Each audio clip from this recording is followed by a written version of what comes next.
Good morning, DLs. Good morning, Lacey, Yuvia, Maya, Giselle, Adam, and Jeremiah. We'll see you in a little bit, I hope. So, shh, quiet, please. Let's have a word of prayer. Get started. 10th grade. 10th grade.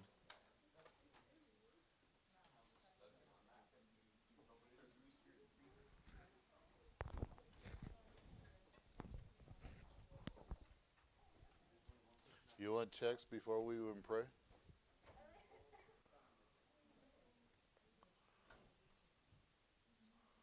Let's pray. Okay.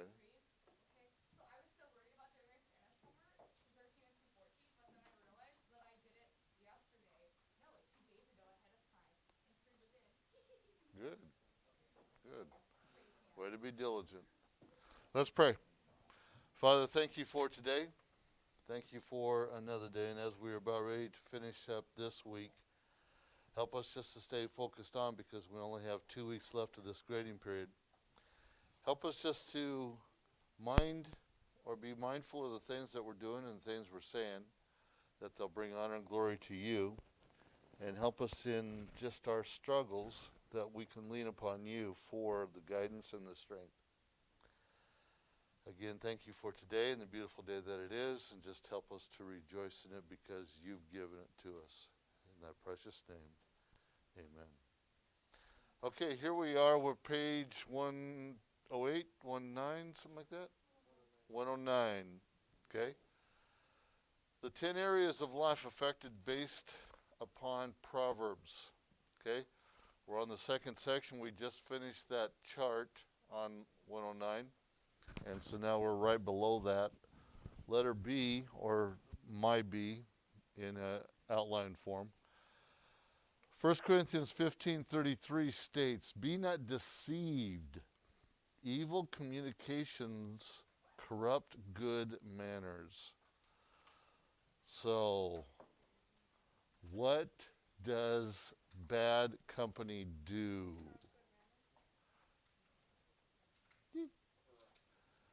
Corrupts good manners. Corrupts your morals. Shh. It's going to corrupt. Okay?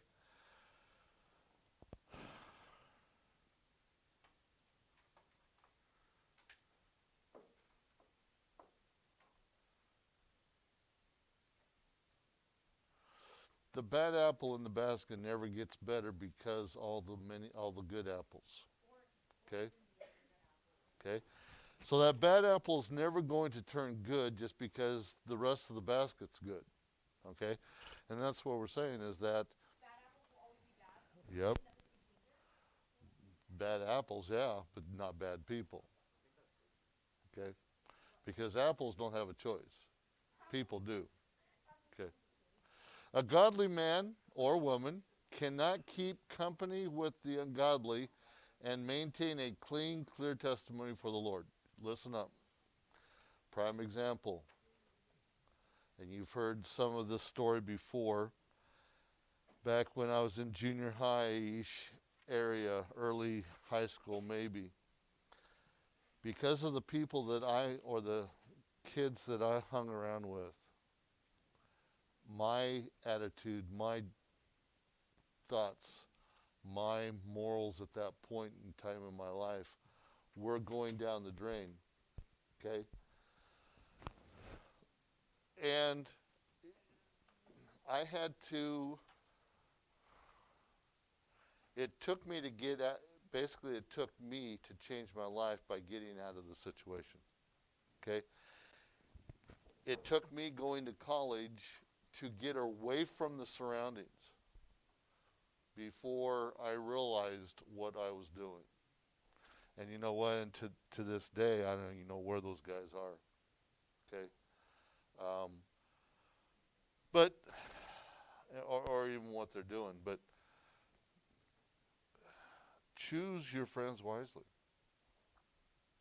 Don't join in just because of popularity.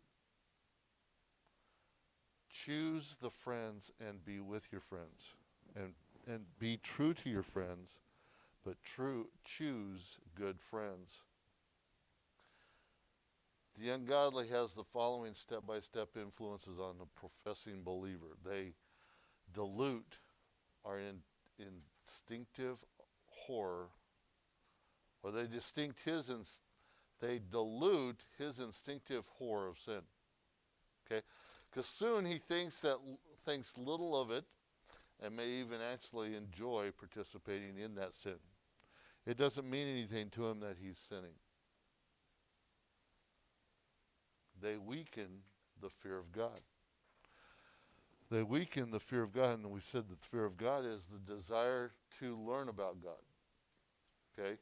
So as he becomes more familiar with and tolerant of sin, he becomes proportionately less respectful of God and the godly things. And you see that in the world today. That because man has gotten away from God so much that they feel whatever they're doing is the right thing. And yet it's actually the wrong thing according to the God. He loosens his grip on the hopes of the gospel. Okay? So he begins to put his trust in other things or people, getting his eyes off of God. Other people, even himself. Okay? That he does that. They encourage his rearrangement of their priorities.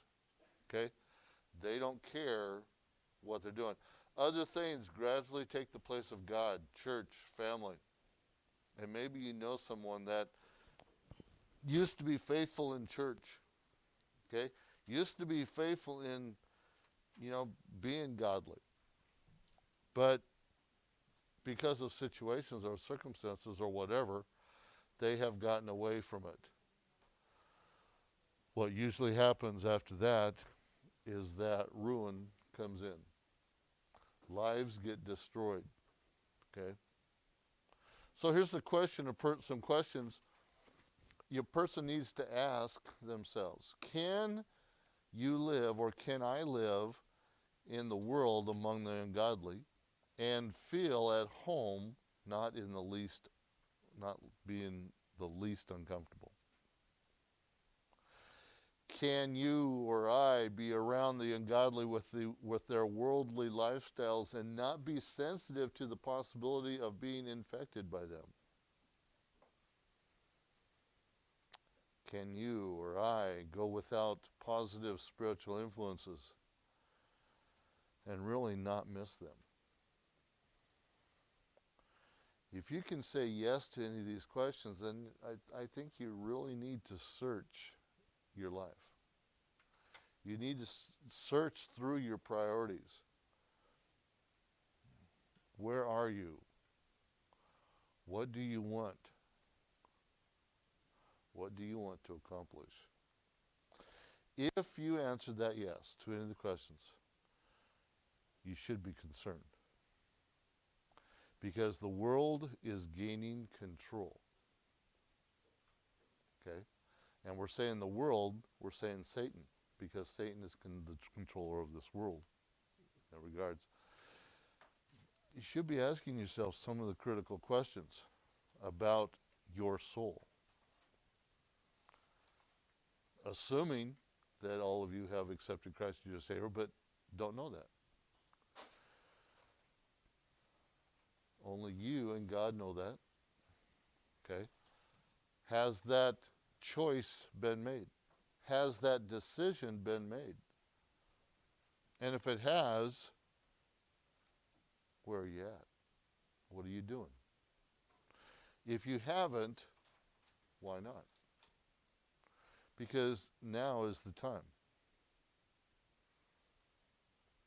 Acts 2:38-40 states, Then Peter said unto them, Repent and be baptized every one of you in the name of Jesus Christ for the remission of sins, and ye shall receive the gift of the Holy Ghost.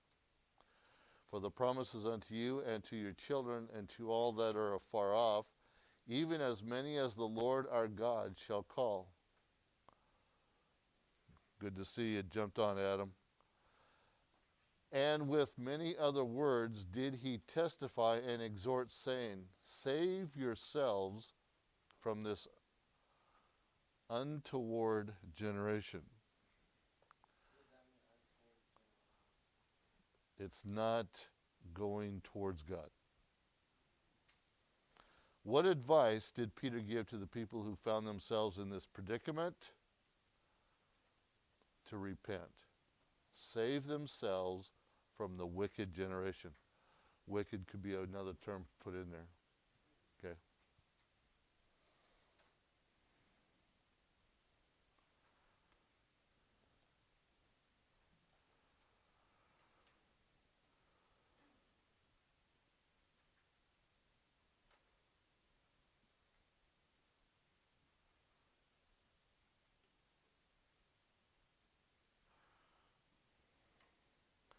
Turn from those ways. Get out of the situation.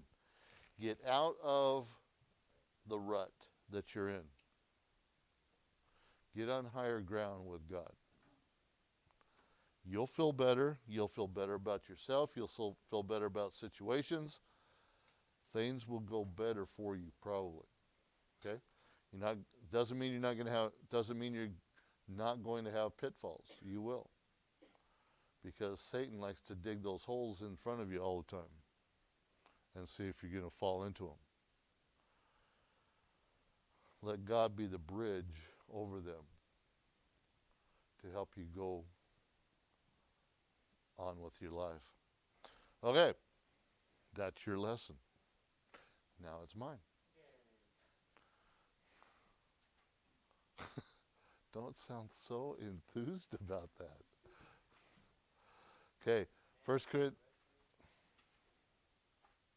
Sure, now that I'm starting my lesson. Yeah, just go. Just go. Just go. I understand. No, I don't want to. Don't go. Just go. Go. Go. Go. 1 Corinthians 5, 9 to 11. I wrote unto you in an epistle not to company with fornicators, yet not altogether with the fornicators of this world, or with the covetous, or extortioners, or with idolaters. For them must ye needs go out of the world. But now I have written unto you not to keep company, if any man that is called a brother be a fornicator, or covetous, or an idolater, or a railer, or a drunkard, or an extortioner. With such an one, no, not to eat. Stay away. It's basically all it's saying. Don't get involved. So, number one, these people are Christians.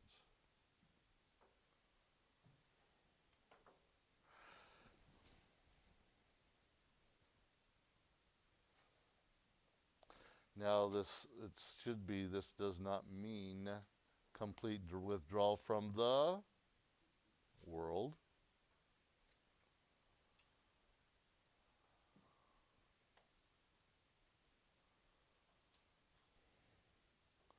I think I may have left off the word in here. Don't fellowship with or put the word with in there twice. Don't fellowship with backsliders. Okay? You got to live. You got to be there. You have to associate with them at times. Doesn't mean you have to be part of them. Okay?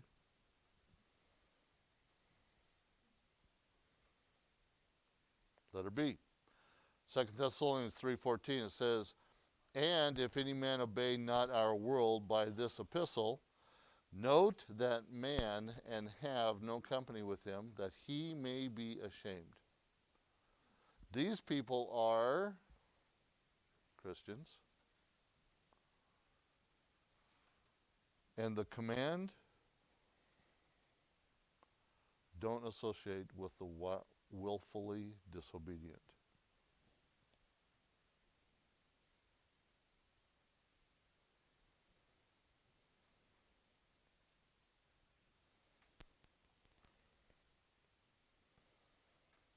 Okay? Next verse. Haggai 2:12 to 13. If one bear holy flesh in the skirt of his garment, and with his skirt do touch bread or pottage or wine or oil or any meat, shall it be holy? And the priest answered and said, No. Then said Haggai, if one that is unclean by a dead body touch any of these, shall it be unclean?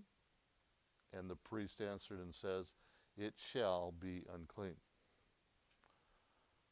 So number one, holiness does not spread. Pollution does spread. Now that's kind of sounds contradictory, because holiness, how do you get it out there? You've got to spread the word, okay? But generally, just because someone's around someone else doesn't mean that it's going to flow off of them. And that's unfortunate, okay? It's the pollution, the ungodly, the bad things that seem to flood everything else, okay? And that just means that the Christians have to work even harder, okay?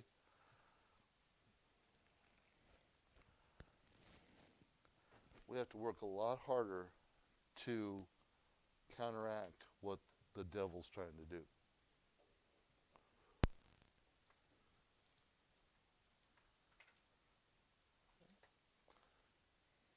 First Corinthians 15:33 to 34.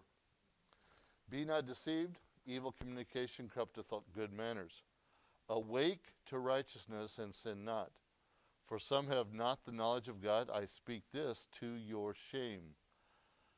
With this verse, corruption is contagious. Godliness must be taught, because it doesn't come naturally. Because our nature is sin. And so sin comes easily because that's what we're all born with.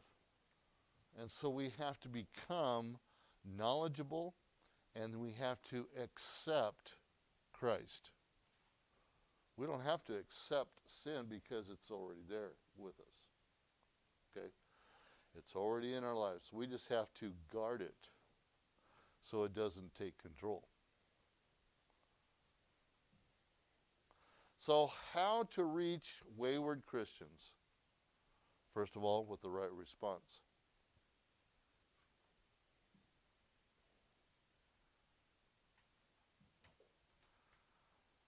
Not isolation.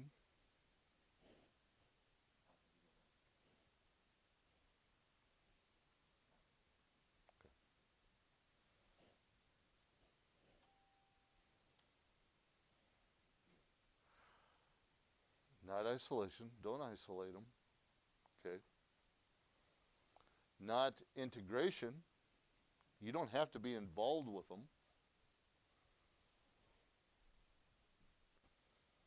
Show interest.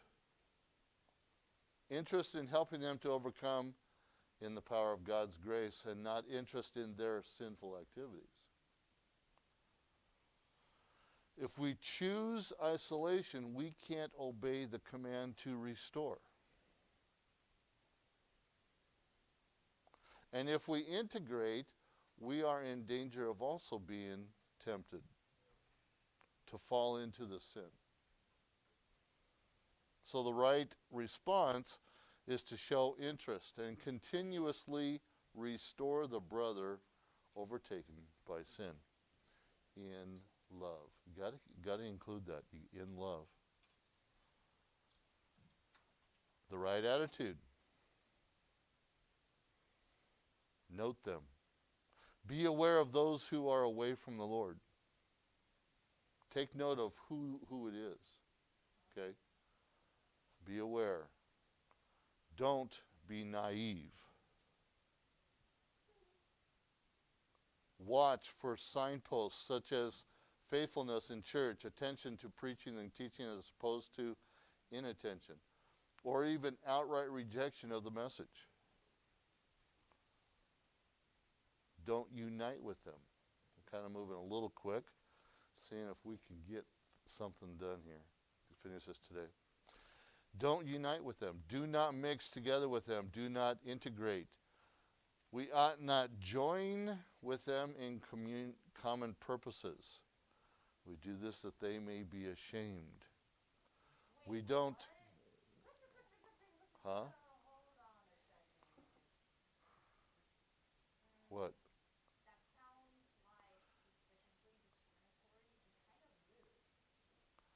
Well, a lot of times we do things to try and make them ashamed of what they're doing instead of trying to work with them and show them what's wrong. Okay?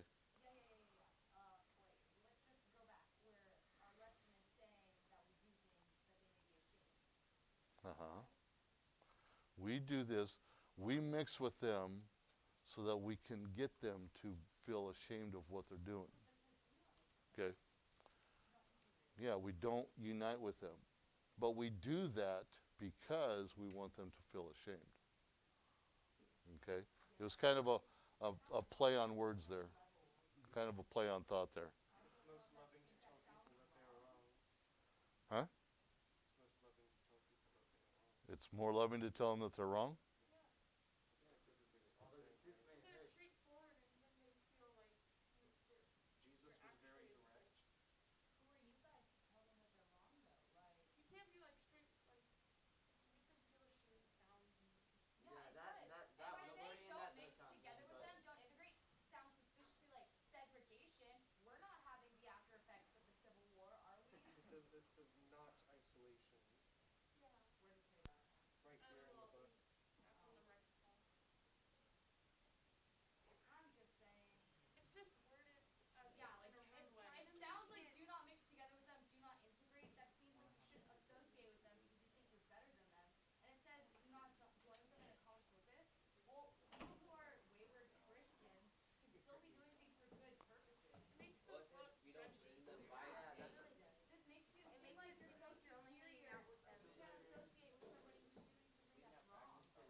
That's yeah, that is what it's saying. That is what that's saying, yeah. And that's what we shouldn't do. You should right, right. Okay.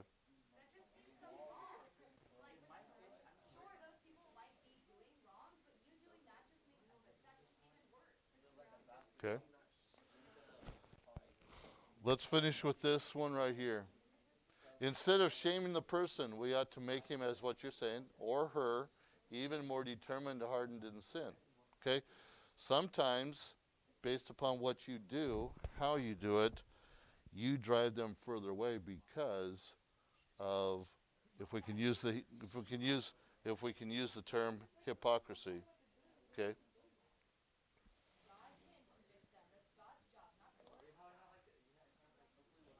That's why we shouldn't join them to try to convict them of that. Let it, you know.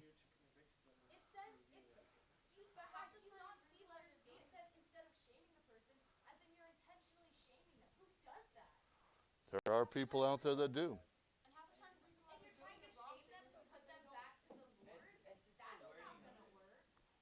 Some people, some people, that's enough of that. I don't care what you're saying. That's enough of that.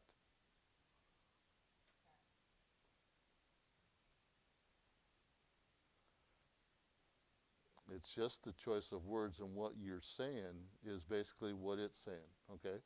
That we shouldn't be to go with them. Right. I understand that. Okay.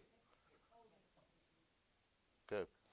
Okay, that's going to conclude our lesson for today. We'll pick this up and finish the next 10 slides on Tuesday. There is no school on Monday.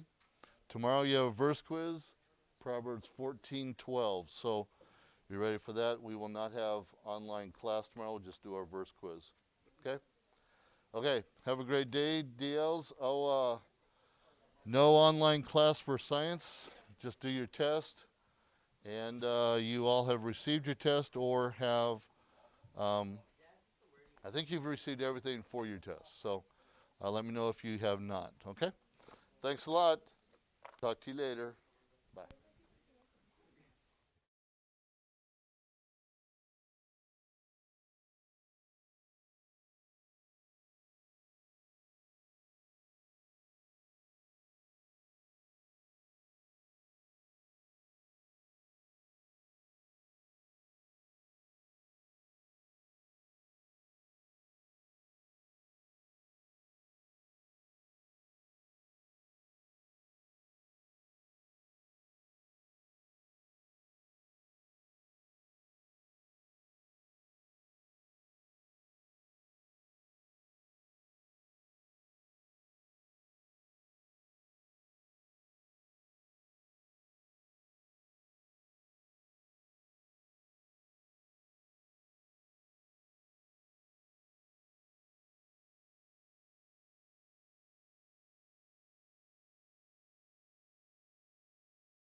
Okay, I'll give you a few minutes to look over the story if you need to. That just gives me enough time to send it to the distant learners. So go ahead and pull out your story. The quiz is over page 133 to 143. Honestly, if you were paying attention in class, which it sounded like a lot of us were sounded like we were pretty familiar with the story, even just by listening to what I say. So it should be pretty easy, okay? I know, that's why we broke it up into 4 days. 4 days to read this story, and that's more than enough time. Rebecca gave you only 2.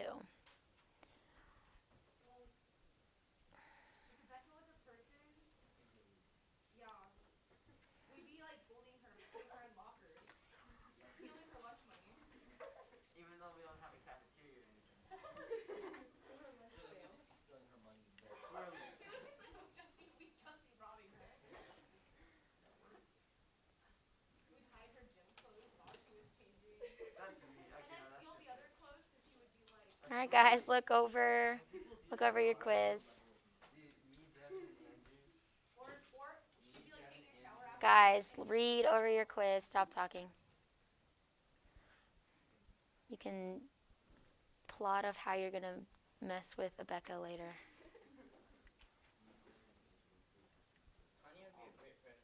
That was really random. Do you truly believe that Kanye West would be a great president? Yes, he'd be better than Joe Biden. What would he do? Bro, he's a great businessman. He has Christian values. What's he gonna do? He's already a transporter. Like, and he would influence a lot of young voters. Yes. You've not heard Jesus speak. Okay. They were called Gentiles. Yes. It's not like some sort of goes like really far, right? Trump could be his vice president. Enough about that.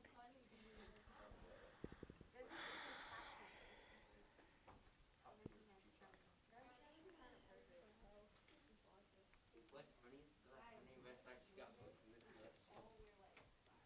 Wait, she read seriously. She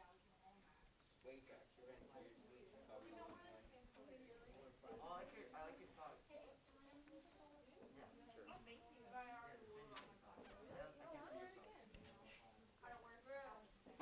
Okay, since seems like we're all ready for our quiz, go ahead and clear your desk. I'm not really. Well, then you should have been studying.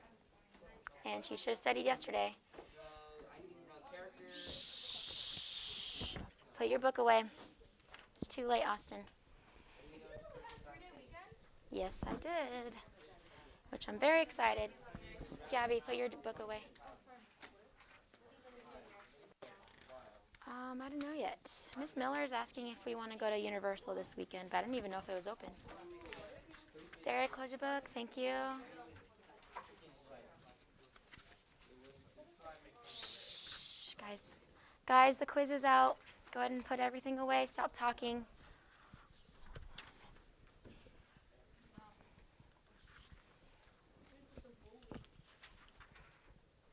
Put your AirPods away. Are those Kit Kats? Here you go. Well, I have to about 5. Kit Kats? Oh, sorry, Jesse.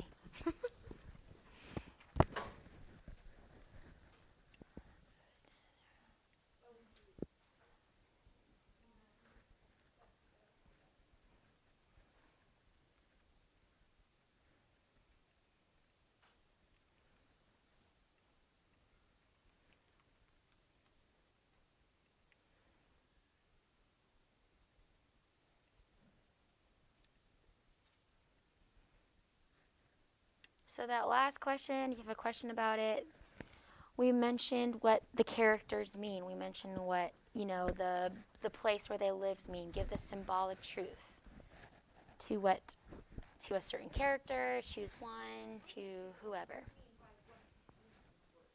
It was on their slide, and I said it many times yesterday.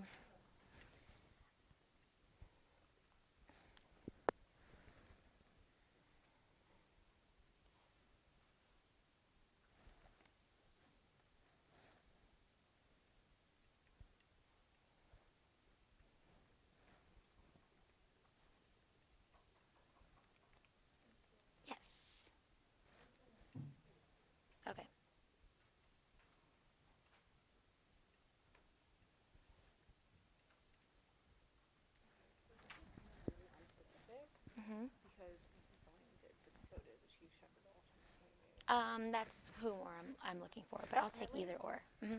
Oh, I'm looking for both. And then this one, wait. Yeah, this one also kind of, sorry, this one. That's two different things. They lived and worked in the same place. But she didn't work in the same place as them. Yeah, she did. They all worked in this, where they all Oh, well, lived. yeah, I know that. But, like, didn't she work, like... They didn't live in, No. but they No, all they lived, the trailer park. but all lived in the that's where trailer they worked as well. Oh, really? Yeah, because that's where they all lived. I got it. Yes, Austin.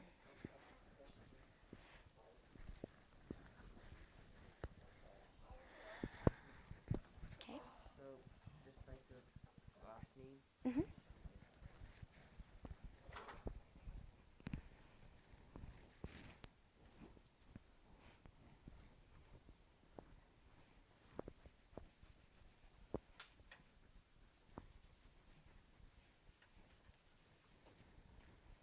Yes, Elijah. So that's the one. So obviously, you know some of the characters. So obviously, this is what our story is. So there's an underlying meaning. So that's what we talked about. So obviously, her name was this. Okay, what was the symbolic meaning for her? Okay, or same thing if you want to give the symbolic meaning of the cousin or who they worked for.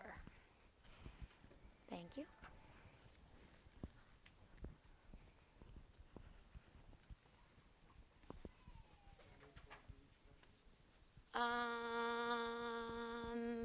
Probably around 3 or 4. I have to do the math.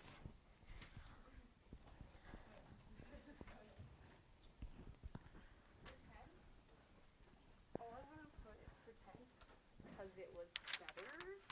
Like, it was the place to be. I don't know, like, what's she really hard looking to Like, what's she describe looking why. for? There is a specific reason why. So she wanted to go here because, not because it was better, but her family was trying to make her to do something. That's why she wanted to go there in the first place. Okay, thank you for clarifying.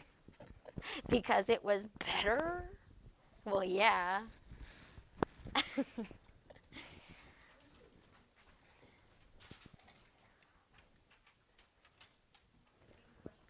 you.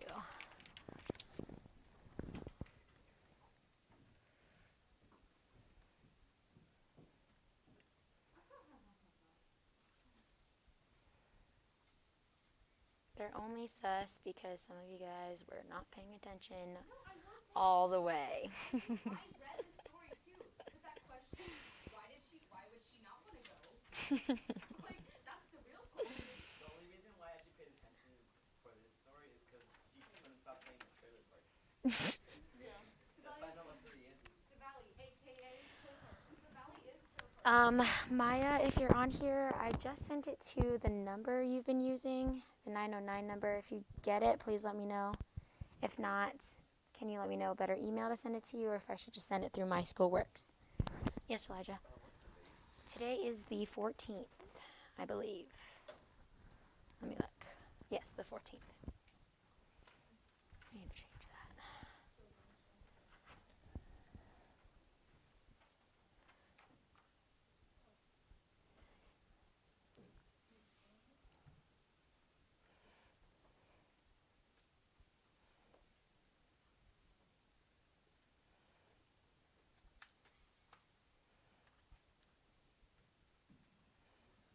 Yes.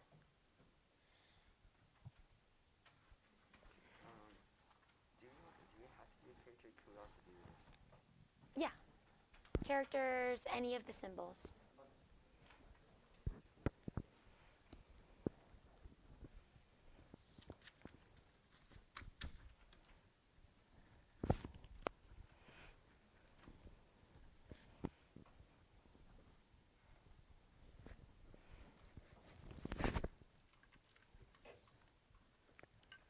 Bless you.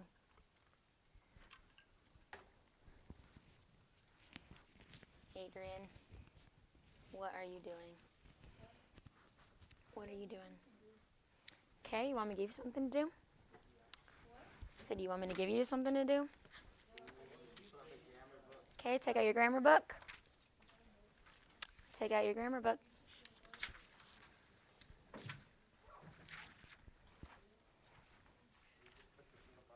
Yes, right here. Good.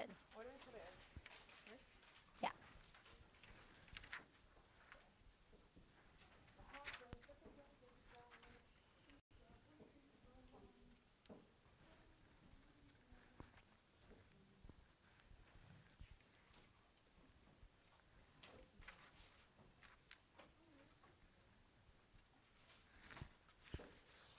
Yes, Austin. Give me 1 second. Adrian. Open your grammar book to page 100 and I think we didn't do 100. Oh, do 105. No, they can write all the prepositions twice. 105. Did we finish exercise A on page 105, guys? I can't remember. All right, well then do page 106, exercise B, write your sentences out. Page 108, exercise C, write your sentences out. Page 109, exercise C, write sentences out. And 110. Okay? Adrian, I suggest you get working. Yes. I told you. I gave you something to do. Page 105, or 106, exercise B. 108, 109, 110. All your exercise C's. You say you're bored, so do something.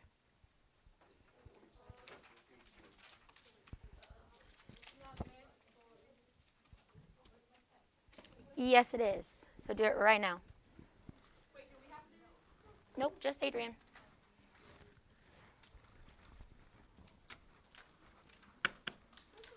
I'm telling you, if you want to test me, Adrian, test me and see what happens.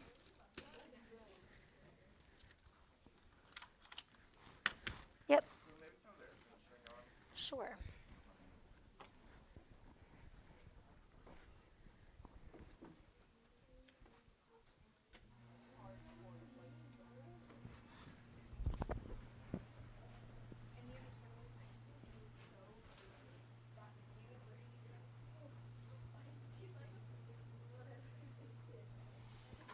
Raise your hand if you still have your quiz. Okay, finish up. Oh, I already put it in the tray. Sorry. Thank you. Lena, you didn't want to do this one? Take any of the characters and just do a truth behind it. It's that one's pretty easy.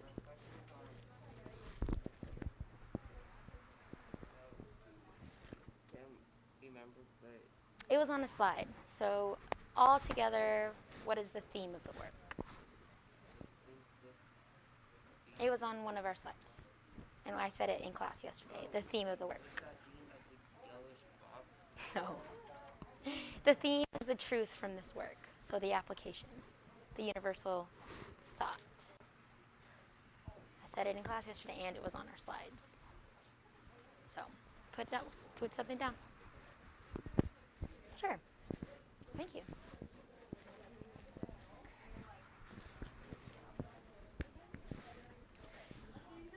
About a minute left. Okay, go ahead and finish up. For those of you who are done with your quiz, go ahead and read through page 112. Okay, just the rules there. Common errors in verb usage. It's not that hard. It's using ain't, aren't, better, had better, different things like that. Okay, so page number 112. Guys, 112. Gabby, what are you doing?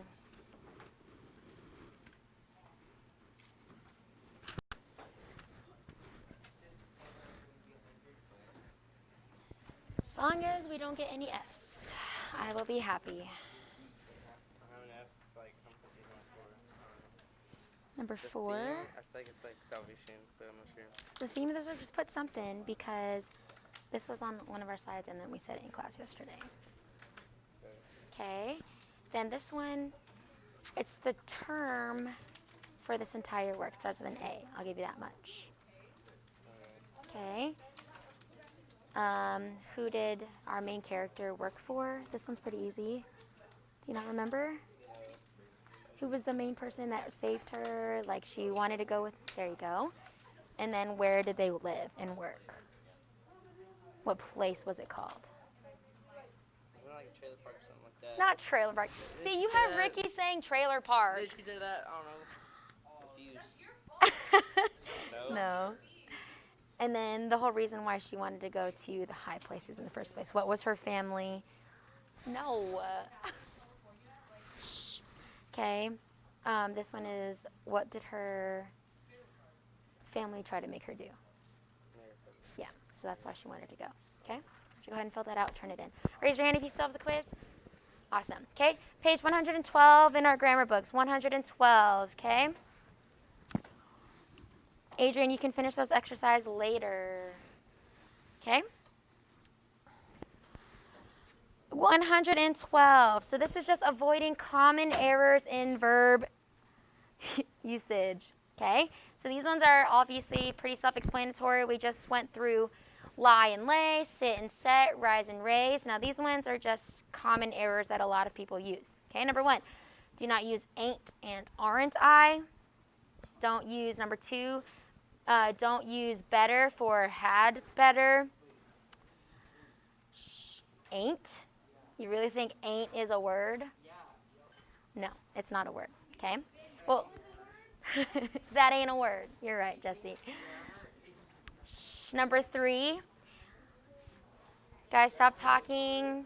Everyone should have their books open. Books open. Adrian, move up to next to Jesse. Good. Okay, and then I can talk to the other teachers and make that your permanent spot. I can talk to the other teachers and make that your permanent spot if you think it's a privilege.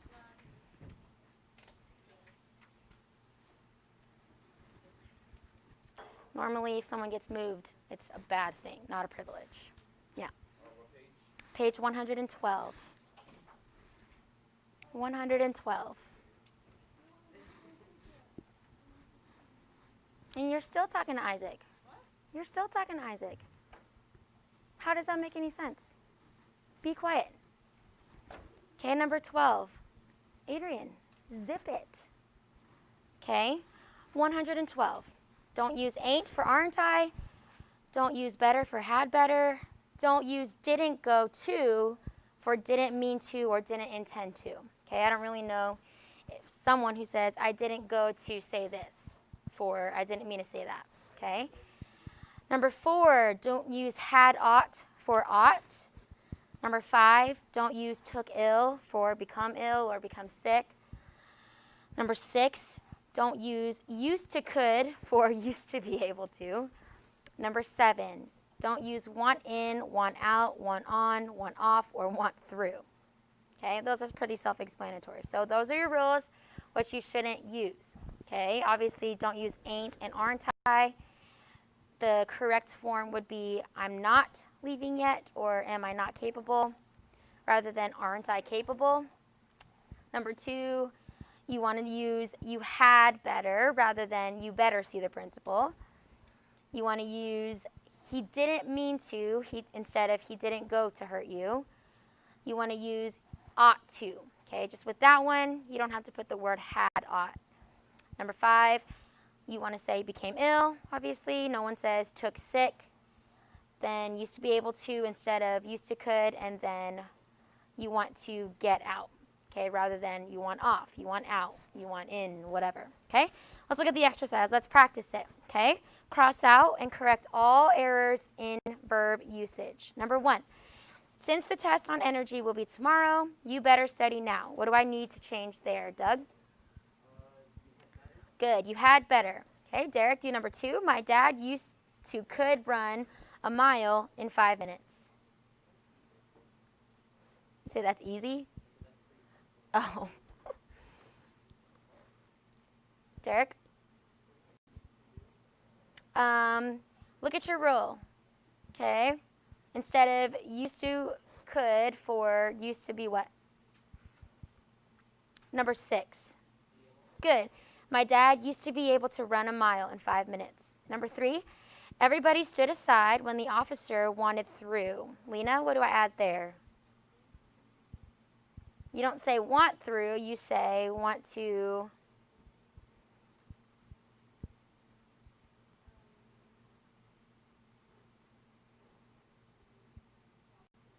Sorry? I can't really hear you. Who knows? Who can help her out? Adrian? Okay, wants to go through or to get through. Okay? Make sure you don't say want in, want out, want on, want off, or want through. You want to get through. You want to go through. Okay? Number 4, Miss Conley said we ought to test our recipes at home before using them at school. Okay, that one you would just cross out the word had. Okay? We ought to. It's not had ought to. Just know the differences between ought and better. With better, you have the word had better. With ought, it's just ought. Okay? Number 5, Mr. Malone wants off the committee now that he has added responsibilities. Avery?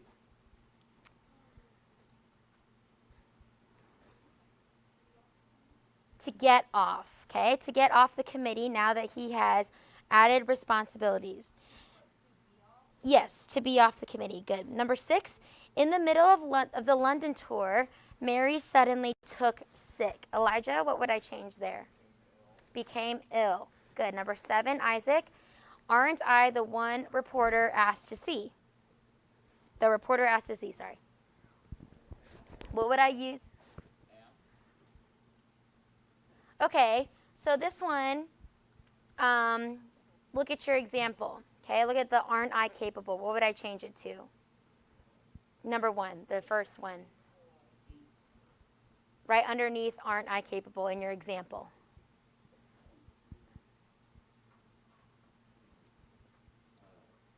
The first rule. Not ain't. Okay, you see the right side of it where it says aren't I capable? Right underneath the correct form. Am I not? Okay, I would use am I not for aren't I. Am I not the one the reporter asked to see? Number 8, Jim thinks that he better go home because it is very late. Gabby? Had better. Good. Number 9, you had ought to finish the job. Jesse? Number 9.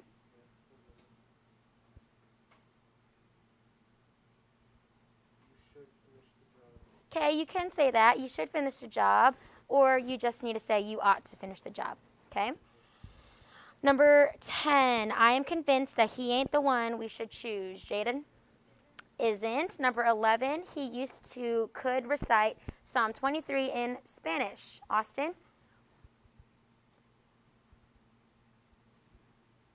He could recite. Does that make sense? So what would you change it to? It's your rule number 6.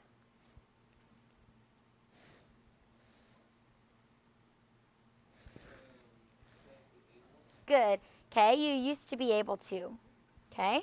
Number 12, please forgive Christina. She didn't go to cause any trouble.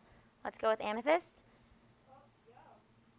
She didn't mean to cause any trouble. Good. Number 13, Paul took sick during his senior year. What did we change that to, class?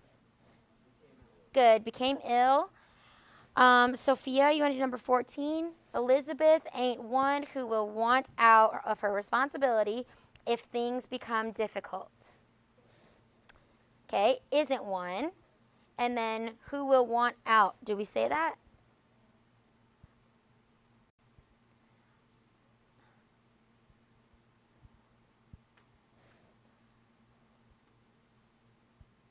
It's rule number 7. Rule number 7.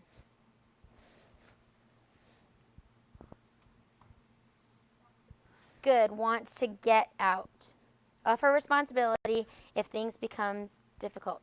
And number 15, you better tell Antonio what to do when the cat and dog want in. Let's go with Andrew. Had better. What else? Good. Want to get in. You had better tell Antonio what to do when the cat and dog want to get in. Good. Okay? Let's talk about quickly our essays. Okay, so I can give those back to you right now. We're going to skip that one because I'm kind of combining it with all this first draft. Okay, so just listen. Just listen, okay? So all you got to do, okay, I didn't make any corrections because that's what I want you guys to do. So you need to read through your first draft, okay, the one that you just turned in, out loud or to yourself. And then if anything doesn't flow, guys, listen, Derek. If anything doesn't flow, if there are any spelling errors, if you need to cross anything out that doesn't belong, this is editing and your second draft, okay? All combined, evaluation. All right, so there's not really any point to just rewriting another essay in a short formal essay.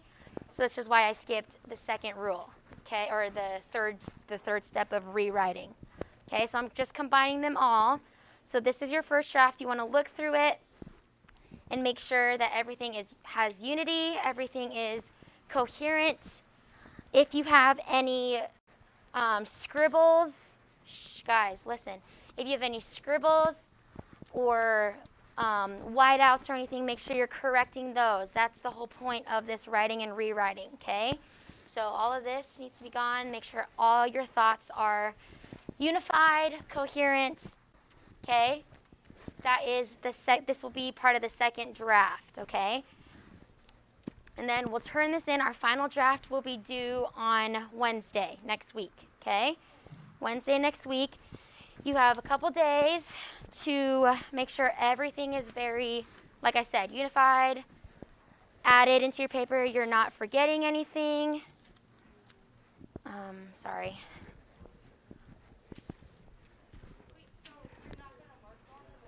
No, this is for you guys to do. So that's not what I do, okay? This is the next step in the writing process. Okay, well, we can talk about it later.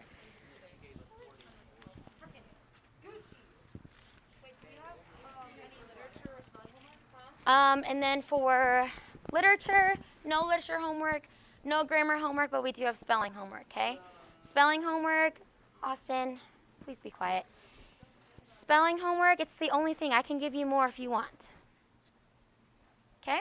It's literally just your, what do I have written down? For tonight is your words from 5A twice. That's it. Okay? Your words 5A twice. Okay?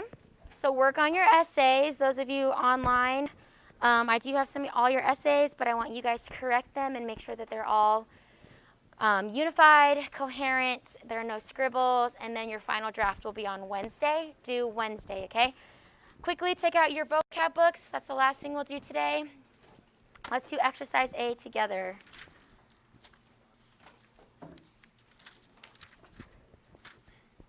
Actually, we already did exercise A, didn't we? Okay, good. Let's do exercise B. Okay, exercise B. Page 42 in our vocab books. Okay, so this one you're just going to go through and circle whether it's a synonym or an antonym. Okay, synonym or antonym. All right, so go ahead and work on this. I'll give you a few minutes, and then we will go through what you guys have done. Okay, go ahead and work on it.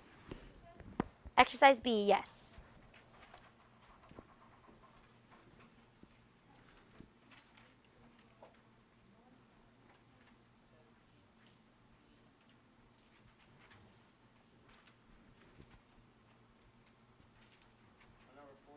Page 42.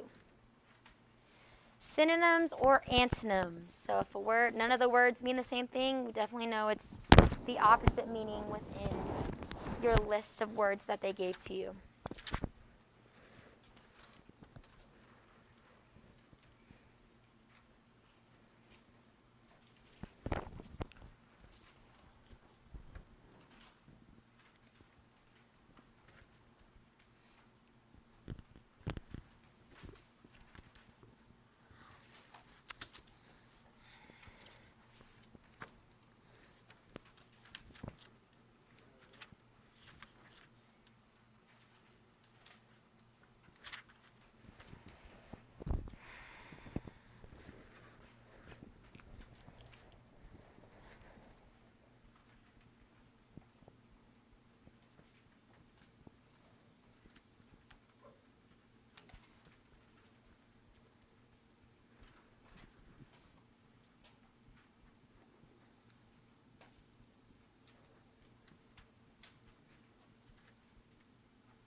I'm going to move your grammar quiz from tomorrow to Monday.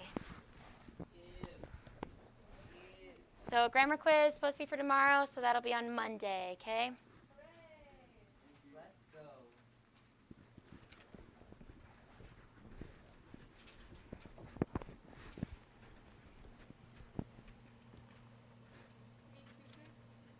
Oh yeah, Tuesday, since there's no school on Monday. Well, then that would give us 2 quizzes on Tuesday.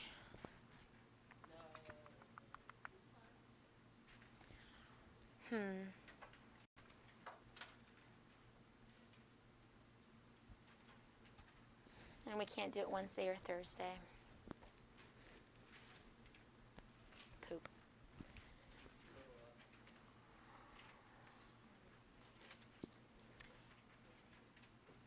So we're going to start reviewing for our grammar test on Tuesday. So we'll just take it on the day before the test, so on Thursday. Okay, so the test is on Friday. We'll take the quiz on Thursday for prep, and then obviously we'll start a new unit on the following Monday. Okay, so grammar quiz we'll move it to next Thursday, the 21st. Okay, Thursday the 21st. Grammar. It'll be our 4th test, but I'm not going to go by it, Becca, so.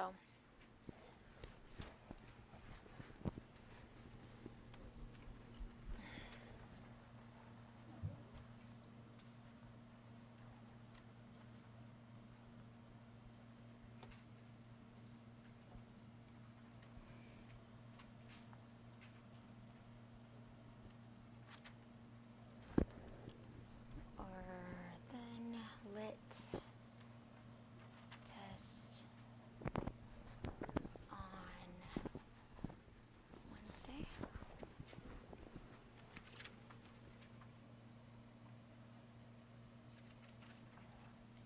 October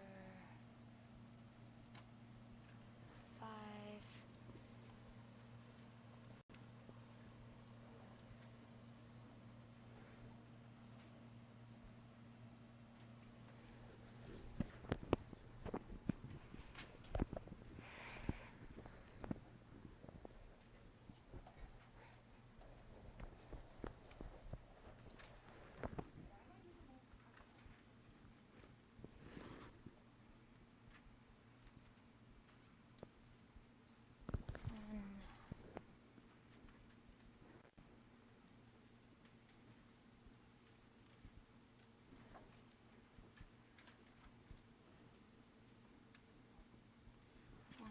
Two.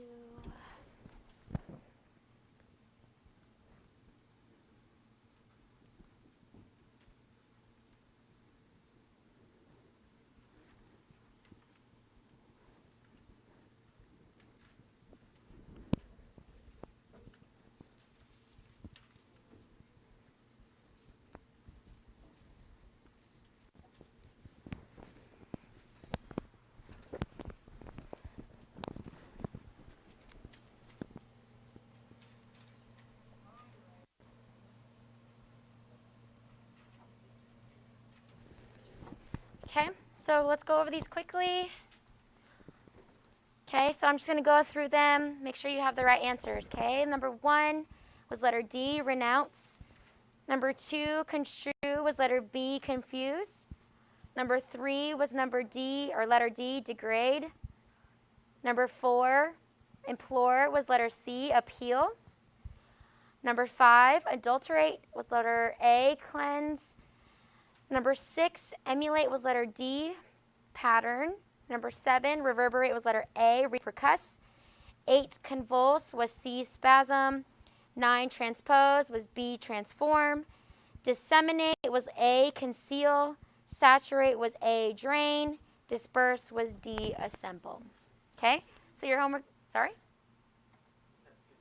Okay, does anybody have any questions? Your homework is on the board for those of you distance learning. We have our homework tonight, which is just your vocab words from 5A 2 times. We have a grammar quiz on Thursday, pages 92 to 111. We have our test on Friday. The last day, 122, a vocab quiz on Tuesday over 5A, and then a literature test on Wednesday. Okay? The paragraph is still due on Wednesday. Okay? But we'll start reviewing for our test for literature and grammar tomorrow. Okay? You guys are dismissed.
Possibly. We're going to try. The goal is to finish it today, yes. That's the goal. Will it happen? We will see. All right, hopefully everyone's doing well. Good to see you, distant learners. Make sure you throw your name in the chat so I know you're here. Sorry I'm a few minutes late. I was watching one class for a teacher, and then I came in here and was just talking for a little bit. All right, but we're going to jump right in where we left off. Before we start, we will pray. All right, any prayer requests? Continue to pray for the ladies and guys that travel for basketball. Obviously, it is a risk, but it's willing to take. Game tomorrow will leave around the same time as last time. Probably a little later because it starts a little later, so like 12:30 after that class. You guys, actually, I think that's your lunch. So after your lunch, right? You guys' lunch is from like 11:50 to 12:30. So. Nope, it's going to be like the same thing as last time. Yes, ma'am. Shh. Pray for your dad still. All right, pray for Sophia's dad with that situation. Okay. We should listen to our peers' prayer requests because hopefully you're praying for them as well, not just in class. I still have an unspoken. Pray for my friend. His name's Adam Fries. His last name is spelled Fries, but it's Fries. Pray for him. He's going through a tough situation right now as well. Any other prayer requests? Shh. All right, let's pray and then try to get through all these notes today, and then we'll possibly start a new chapter tomorrow, or maybe we'll have like a fun, interesting day tomorrow. No. Here we go. Let's pray. Dear Father, Lord, thank you for this beautiful day and the beautiful weather you've given us, Lord, in this mid-January. Thank you for all the students that are here, Lord, the ability to be able to be here in school, although I'm sure sometimes they'd rather be home. Please help the distant learners, Lord, for them to stay faithful in their studies, to make sure they're turning in their work.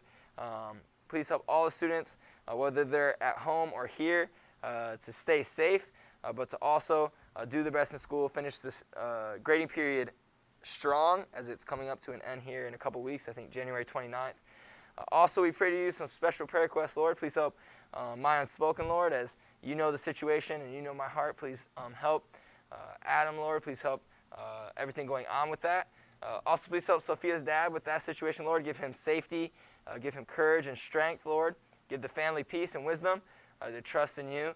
Please help all students, whether they have a prayer request or not, and unspoken. Please help them have a great rest of the week, for them to be able to trust and learn maybe something this week about you and apply it to their lives. Please help basketball, Lord, for all of us to continue to stay safe, as it's fun to play, Lord, but we do have to do our part in taking care of ourselves and each other. Please help the rest of the season for us to play strong and to just grow this year. I know it's a little bit different year, not exactly what we wanted or expected. But please help us to be able to learn, and then next year be even a lot better. Bless the rest of this class and rest of this day. In Jesus' name we pray, amen. What? My friend Tater Tot? I don't know. He grew up.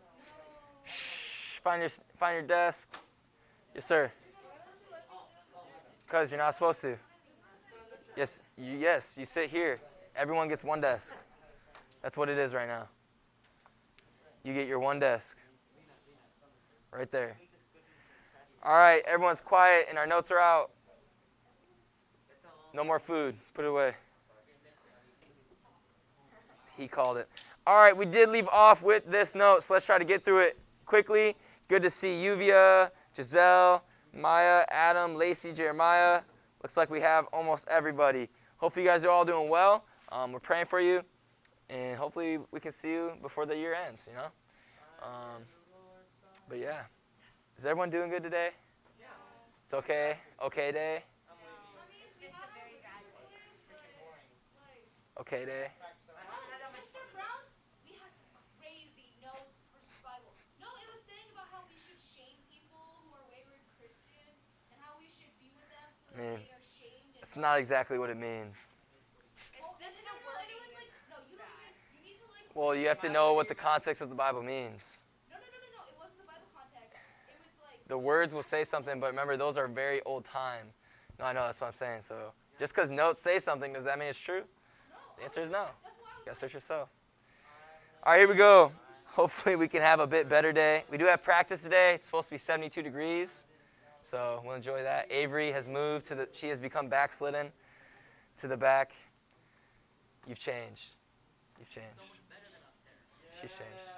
It's so much better than up there. You get She's changed for the worse. I'm just kidding. All right, here we go. The continental system. This is where we left off, so let's pick up in our notes. Rick, turn around the body, as it's always a distraction for you. You can see Isaac's gorgeous face later. Gabby, same thing. Turn around. You can see Doug's gorgeous face later. Not right now. All right. Shh. Adrian, guys, no more. All right, unless it's class related. Okay, the continental system. Okay, remember yes, sir. I'll look at it later. All right, remember we're talking about what? What's going on in this time period? I know we got ahead in like the reading. Okay, so you already should know. Okay, we talked about some stuff on our quiz, but let's finish the notes. Napoleon got sent away, Battle of Trafalgar, Lord Nelson, stuff like that. Okay, basically, easily put, the decline of Napoleon. Okay, we're seeing that happen.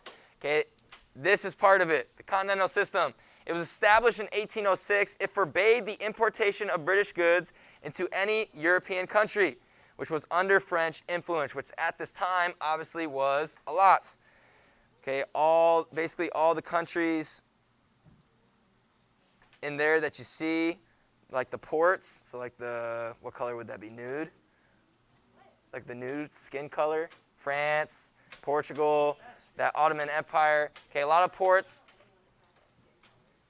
Huh? That's just the color what it's called. It's just called like nude, skin color. It's not tan. Yeah, nude. That's what I said, nude. Okay, here we go. Okay, so again, Adrian. You don't have ADHD? You don't got, he doesn't. Because we have reports on all of you. I know all of your problems. What's my problem? Huh? We're not going to share that right now. Okay, it eventually drew the U.S. into war of the 1812 with England. Okay, this is what the continental system did. Okay, we need to know this. This is important. It will be important later as well. Okay, this is done to bring us to a new type of belief. Not really quite religion, okay, but a belief that came to be. Anyone know from the reading, remember? Freedom. No. Starts with an N. Nationalism. There it is. I knew someone knew it. Nationalism. Shh. Rick, turn your body around. See? You turn it around and you talk instantly. It's okay. My cracks all day, every day. No. Nationalism is the attachment and pride one feels towards his own nation. As the spirit of nationalism began to grow in Europe, more and more people desired their nations to be independent of the French Empire. Okay, so we're no longer, remember throughout this history up to this point, okay, we have empires. We have one person that basically became very strong, and they ruled over a lot or all, right? We have Roman Empire, Egyptian Empire, Greek Empire, all these different empires. Okay, now we're seeing, okay, a large group of people and individuals saying, hey, we're sick of these empires. Okay, we want our states or our own nations. Okay, we don't want to be ruled by this one man or group of people. Okay, so we see that happening, and this is the idea that sparked it, nationalism. We all have pride in our own nation. Okay, that's where we see it. Again, we need to know that as well. Okay, again, from this continental system and everything being made, you've already learned about him from your reading. We had it on our quiz. Okay, but we're going to see a man named Tsar. You guys remember? Tsar Alexander the First. Okay, he withdrew Russia from the continental system. Yes, sir. A little bit, maybe. Maybe just a little bit. Okay, in 1810, and began to trade with England. Okay, so again, we see these countries from this nationalism belief, okay, separating from France, okay, the larger, strong power at this time. Okay, we see all these different countries, Russia, obviously Austria, England being the first ones. Okay, instead of joining with France, remember they made those alliances and then stopped their alliance and they made their alliance because they were getting destroyed. Remember that? Talk about that. Okay, now they're like, hey, forget you again. We're going to join with England. Okay, we want it to be free. They're only joining England because they want to say, hey, we want to be individual. That nationalism, they want to be part of their own nation. Okay, and we see Tsar Alexander I dealing with this. Adrian, stop making noise. Sit there. Be quiet. Ricky, stop making noise. Okay, you got to sit home and gather a ton of energy yesterday. Chill. Be quiet. Okay, Napoleon marched his grand army because of this, because of Russia saying, hey, we're not with you anymore, into Russia. Remember, Napoleon was a very prideful man. Okay, they said, hey, we're done with you. We want to be ourselves. He said, no, you're under my power, my jurisdiction. Okay, this is obviously when he's a tyrant. So he goes into Russia, intending to conquer the Tsar and make Russia a part of his empire. Remember, they were allies. Okay, he didn't own them at the time, but they were allies. Now he said, oh, you want to be separate from us? Okay, then I'm just going to destroy you and you'll be mine. Okay, he basically said.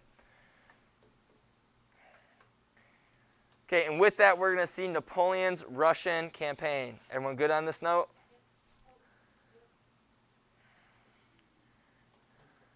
Give you guys a little time. Are you guys a good temperature? Cold? Warm? Dude, Napoleon's Russian campaign is like me in geometry class. Trying, like, sky. Here we go. Napoleon's Russian campaign. Okay, it is a little bit longer, so follow along to the best of your ability. Okay, first he began the invasion in June. Okay, taking a few provisions, hoping to live off the land.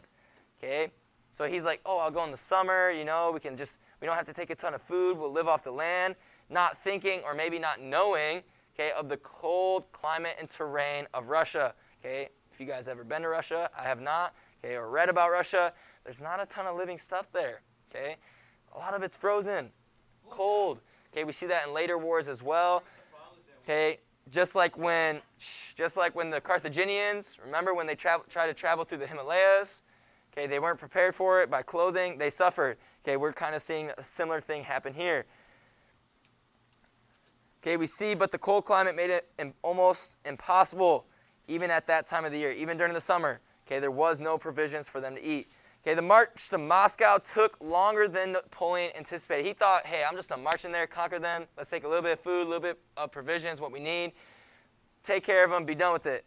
But because of the terrain, the weather, okay, the distance, he thought it was going to be a lot closer. It wasn't. Okay, Russia is very large also, by the way, if you haven't looked at a map. Okay, it's very large. Okay, large terrain. Okay, so he didn't really plan well for this.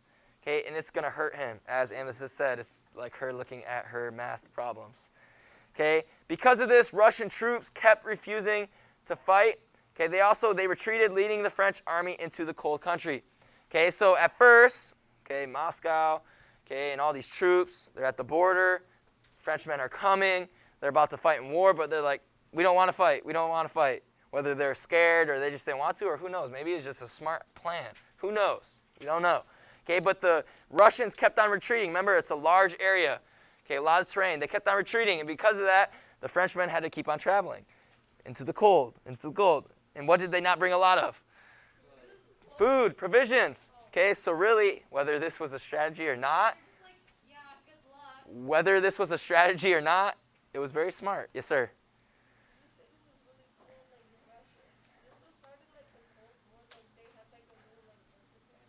This did not start the Cold War, no. Cold War is way longer, dude. Way longer. We're not to that time of history yet. That's way away. Okay, so because of this, they kept on retreating, and the French army would be in this cold country. Okay, moving on. Okay, this is the note continuing. Adrian. Shh. Okay, 107, this is still part of the Russian campaign. Early in September, so now how many months is that? June to September. It's not 5. 3 months. Okay, it's 3 months of traveling. Okay, and they didn't bring a lot of food and probably not a clothes. Remember, he's like, oh, let's do it real quick. It's the summer. Let's go. Get it done. Come back. All right, 3 months later, okay, in September, okay, even in California, it starts to get a little colder. Okay, it's still kind of hot here. Okay, in September, but it starts to get a little colder. Fall weather is coming. Winter is coming. All right, we see this happening. Okay, but September, Napoleon's troops arrived in Moscow and drove out its inhabitants. Okay, he reached Moscow. Good for him. All right, but the thing is, it's already September. It's been 3 months. They might have had a little more food, but we're going to see something happen.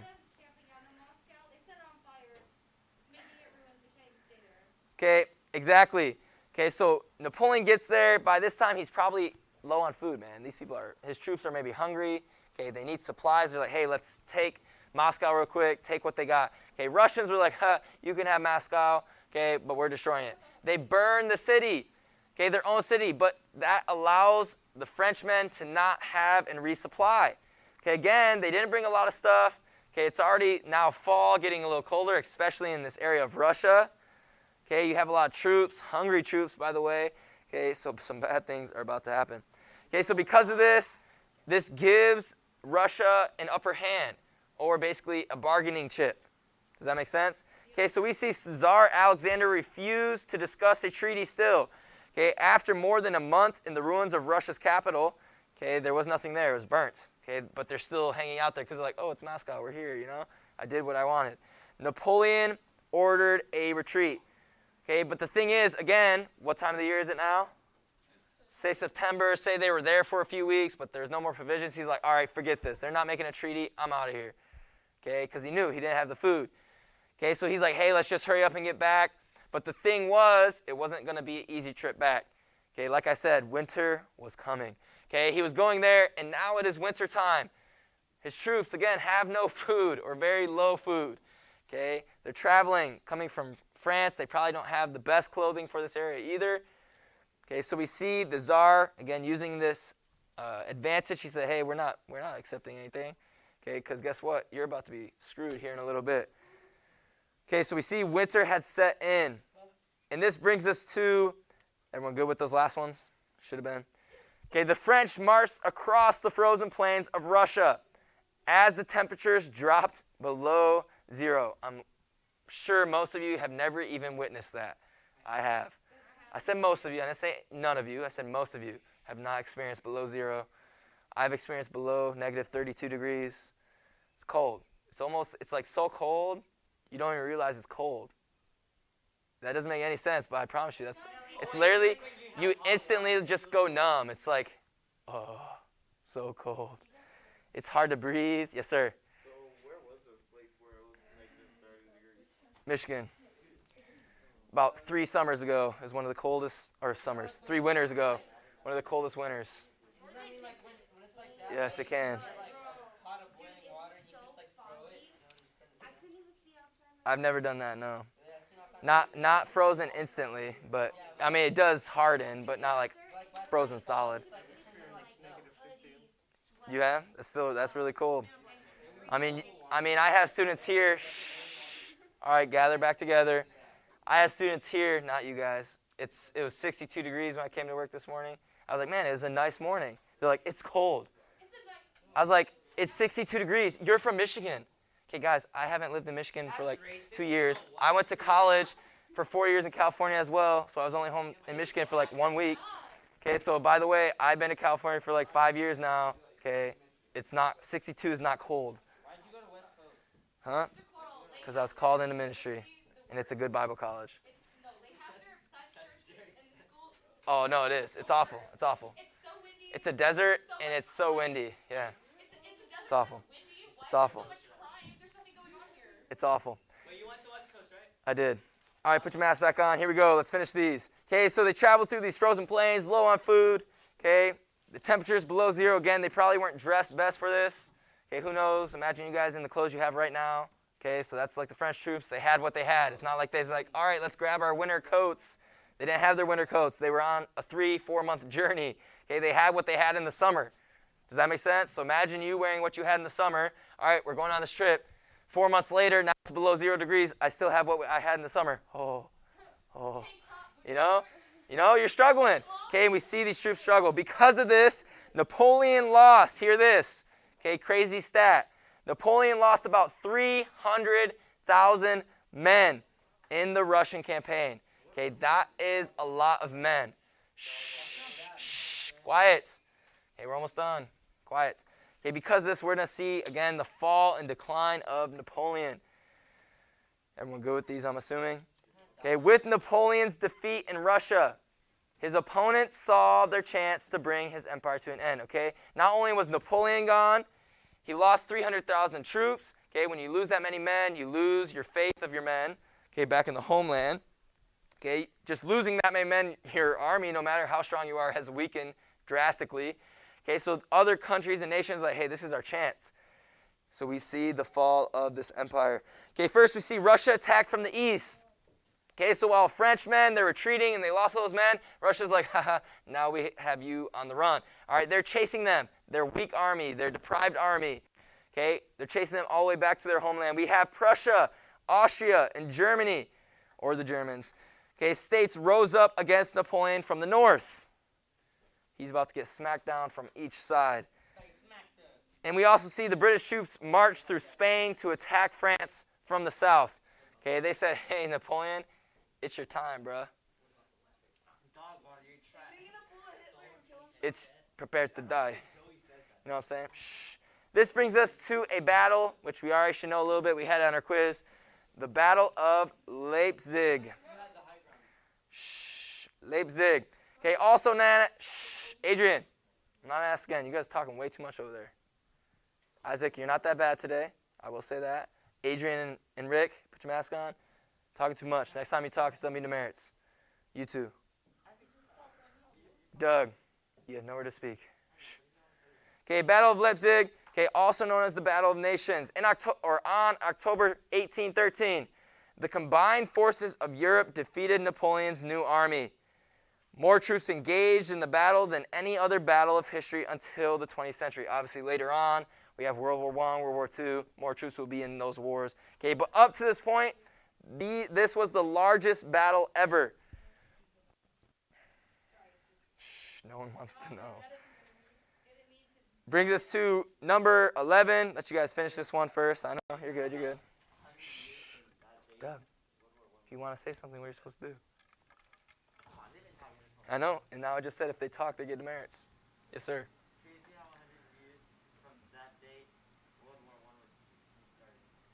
Yep. All right, this next note, it looks like Roman numeral 3, but it is 111. Everyone good? Hurry up and finish. Well, don't lose your place.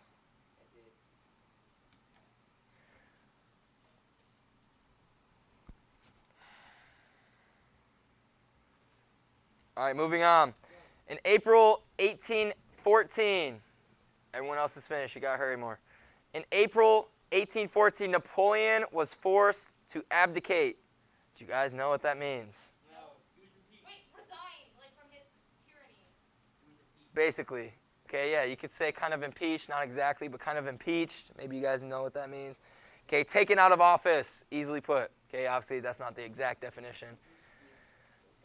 Okay, but with this, he was exiled to the island of Elba. Okay, by the way, some of you on your quiz, okay, you had to read the whole question. I also have some comments on the quiz. Okay. We'll have some comments at the end of class also. Okay, but first, again, this is the first island he goes to. Okay, but the question on the quiz said, hey, what island was he exiled to his death? Which is the second island he was exiled to. Okay, this is where he was sentenced to live out his days as the sovereign of the island. Okay, we're going to talk about it here in a second. Let's finish these notes as we have a little bit of time left. Okay, Louis. Okay, there's so many Louis. Louis the 18th now. Okay, this was Louis the 16th's brother. Again, yes, there are brothers, siblings of Louis. How did you keep track? Who knows? Maybe they had nicknames, middle names. Maybe they actually called them. Maybe they just said, hey, 18 or hey, 16. Maybe they called. Shh, Aiden and Rick. Dude, Mr. Cole is so cool in shows when people just go by numbers. That's weird. Okay, by crowning him king of France. Okay, so again, France, remember, they wanted their independence. They had that whole revolution, but it all went sideways. Took them to tyrannism. Okay, it brings it back to having a king.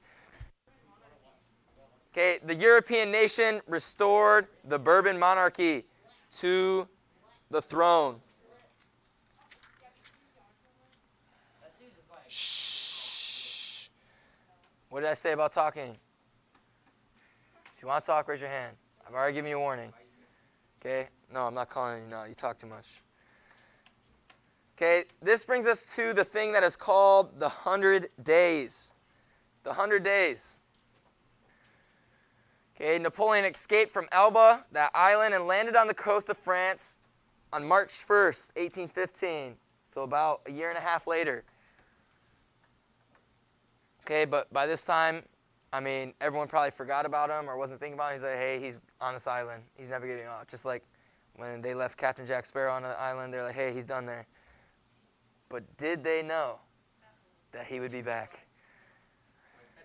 Okay, Louis XVIII had received much criticism, so Napoleon easily regained a large following.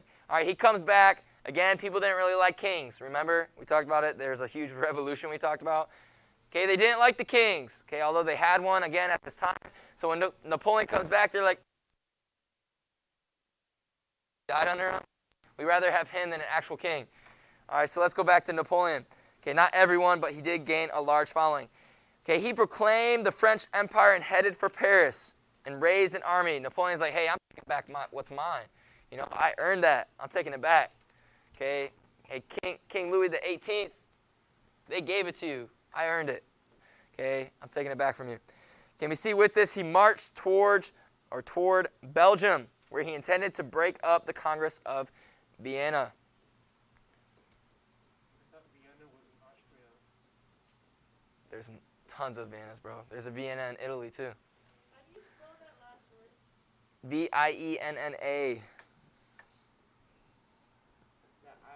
Shh, we're almost done. I'm trying to get through these. There's only a few notes left. Okay, so just a few months later, everyone good on these? Okay, just a few months later, on June 18th, 1815, so about 3 months later or so, Napoleon met his final defeat at the Battle of Waterloo, which we should know that as well. It was on our quiz. Okay, in Belgium, by Allied troops under the command of, which was also on the quiz, British Duke of Wellington. Okay, this is considered the 100 days of Napoleon's reign were over. That's why it's called the 100 days. He comes back from the island of Elba. There's about 100 days, okay, that 3 months, okay, which is each month is about 30 days, 90 days, maybe it's a little bit more in 3 months. The 100 days of his second reign. That's why it's considered the 100 days. Okay, because of this, again, trying to go against the throne, go against all these different people. Because of this, Napoleon was exiled to the island of St. Helena in the South Atlantic, where he lived. I got to fix it, I'm sorry. It says where he lived. Rick, I know you're not talking. Shh. Okay, where he lived out. There's another one. Oh, my goodness. I know. I mean, there's been a few I've seen them. You guys just didn't see them. All right, where he lived out the remaining 6 years of his life. Among his last words were, if I say this wrong, again, I'm not French, so I'm sorry, Tete d'armée, or d'armée, okay, meaning the head of the army. Wow, there's 3 typos in one note. I was struggling on this one, I guess. Maybe it's bedtime. The head of the army. His last words was Josephine. He's dying. It's like a romantic movie. He's dying. Josephine! Dead. Maybe she was standing there, was like, Maybe. Yes, ma'am. like, get me in. Quickly, because we got to finish. All right, after class. Shh. We're almost done, guys. Everyone good with this one? Everyone good? All right, here we go. Last note of this chapter. It was a bit longer one. Okay, the French statesman, Alexis de, if I say this wrong, again, forgive me. I think it's Tocqueville or something like that. I don't know how to say that one. Dude, where do you get those sweaters? Those are so nice. This one, $15 from Cotton On. It was originally like 40, but they always have sales. Cotton On is real nice, comfortable. All right, we see this gets summarized. Okay, Napoleon, when he said he was as great as a man can be without virtue, saying, hey, I mean, he did a lot of things, but he had no virtue, so he capped himself. Okay, he couldn't be greater because he made restrictions on himself. Okay, that is the end of the chapter. Okay, we already had our quiz, so we're not going to have another quiz tomorrow. We're going to start our next chapter. Okay, we may start the next chapter tomorrow, but I think we're going to start it on Monday. Tomorrow we're going to have an interesting thing to do. All right, we're going to have something interesting. So we will start, Tuesday, because there's no school on Monday, I believe. What? There is homework, I'm sorry. It's not a lot, I promise. It's not a lot. It's not a lot. Here we go. For those who have to go to the bathroom, let me say the homework real quick. And then I do have an announcement. Why do you always give us homework, man? Like, Oh, I'm so sorry. Not really. No, sound sorry at all. sounds sarcastic. I mean, it's either homework today or homework tomorrow. Your choice. Hey, homework tomorrow. Exactly. All right, page 256 is the first section review of our next chapter. Page 256. Page 256, distant learners. 1 through 5 all. Page 256, section 1 review, 1 through 5 all. They are not hard. They're not hard. Briefly describe the conflicts between Charles I and Parliament prior to the English Civil War. Okay, you don't briefly describe. That's why you like to. It's not a bad thing. You just briefly describe it. 1 through 5 all. Page 256, section review, 1 through 5 all. Put your chairs down. Yes, sir. I'll tell you at practice. Amethyst, you can go use the restroom. All right, guys, listen up. Our distant learners, let me know if you have any questions. Make sure you turn in all your stuff for this week. If you haven't already, I'll try to get everything graded as soon as I can. We will see you tomorrow. All right, no one talking.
All right, welcome to geometry. You're going to need one thing for class today, and that's your textbook. Please go to page 114.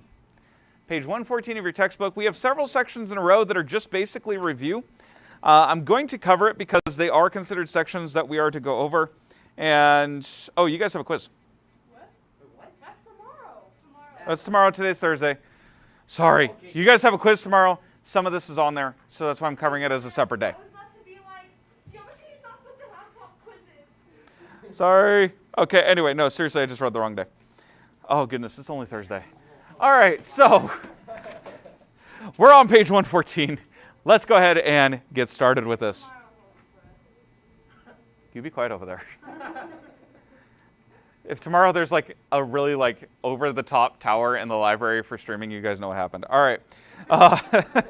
It means I'm done. Not tomorrow, it's going to be the 20th. Page are we on? And forever after. Yeah, anyway, what?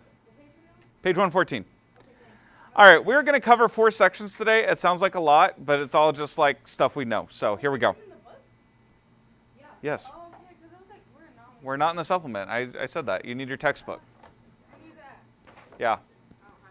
Yes, you do. Stop lying. If we're using something for a reference material, should we go to this section? I'm going to take matters in my own hands here. Oh my god. Are you serious? Here we go. Not even that bad. Look at this. Look at this. Hey, look. There's your textbook. I found it. Here. Here's even the page we're on. There you go. If we need to like look back on stuff, or, like, stress is really annoying. Yeah. This would be a good way to... Okay. So let me explain this real quick. Basically, please go back to where I had you. Okay. This right here is a summary of different strategies that you can use for proofs, which is very helpful because after this test, you're on your own with proofs as far as you're coming up with your own statements and your own reasons. Okay? Oh, you're playing! No, seriously. This test is the last test where you get help. Why? Because it's time to take off the training wheels. All right. Moving on. So, 2.26, guys, listen up. We're not going to do 2.30 today. Yeah. All right, so first of all, that first section, 2.26, is if you're looking to prove something but you don't know how to start, this is kind of where you're aiming to. So you'll use point 1 if you're trying to prove 2 triangles congruent or you need that at some point along the way. There's all your possibilities. If they're right triangles, you go to step 2. If you're trying to...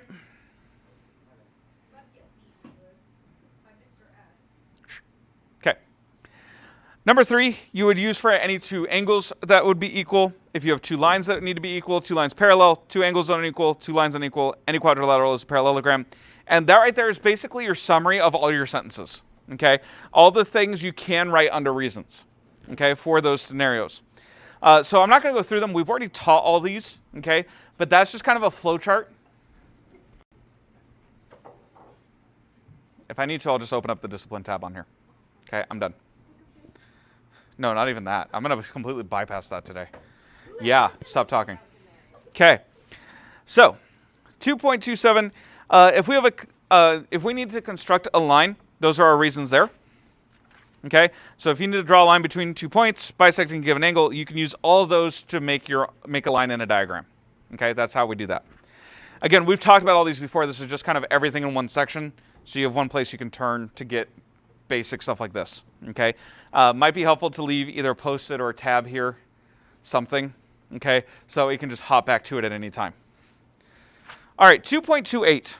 Okay. We're going to kind of review how to attack proofs just a little bit because, again, after this test, you're going to be on your own for proofs. And as a matter of fact, you'll notice these next few sections are just straight up proof after proof after proof after proof after proof. And then chapter 3. So, I know, well, hold on.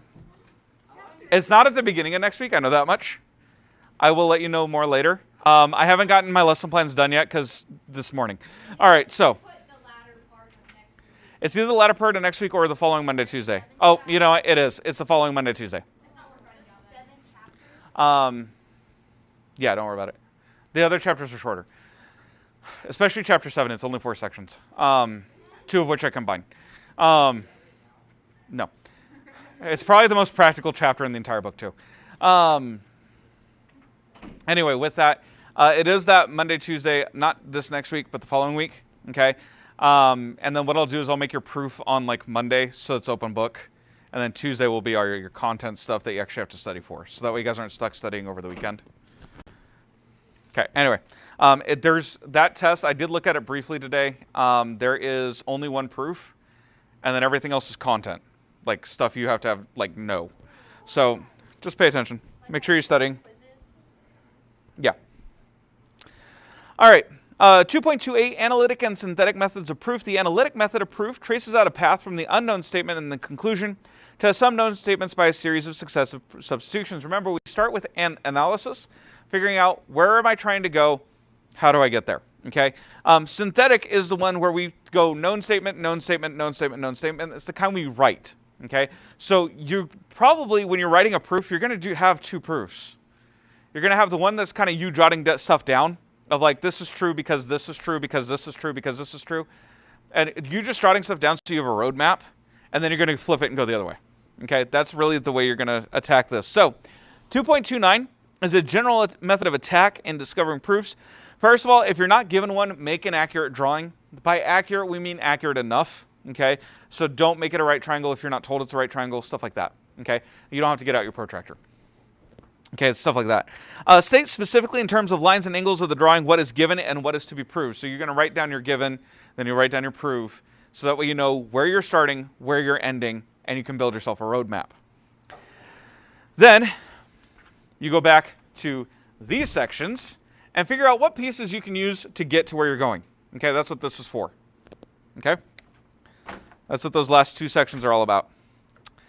You're going to determine the most probable method to be used in this particular exercise. Now, I'm going to save you guys some time, okay? And I know I'm not trying to scare you guys. It's just this is why this section's here, okay? Because after this, I'm going to basically be like, prove this, bye. Get out a blank sheet of paper and go. It's not like going to be like that in class. I'll still demonstrate proofs, just to be clear. But like for your homework, you won't get like half the stuff. Yeah. Okay, anyway. The reason for that is because you're starting to get to the point where it's probably more annoying to try to figure out what they did, and you need to figure out what you are going to do. Okay, and so we're finally at that point. I kind of extended a little past where it needs to go, I think, but well.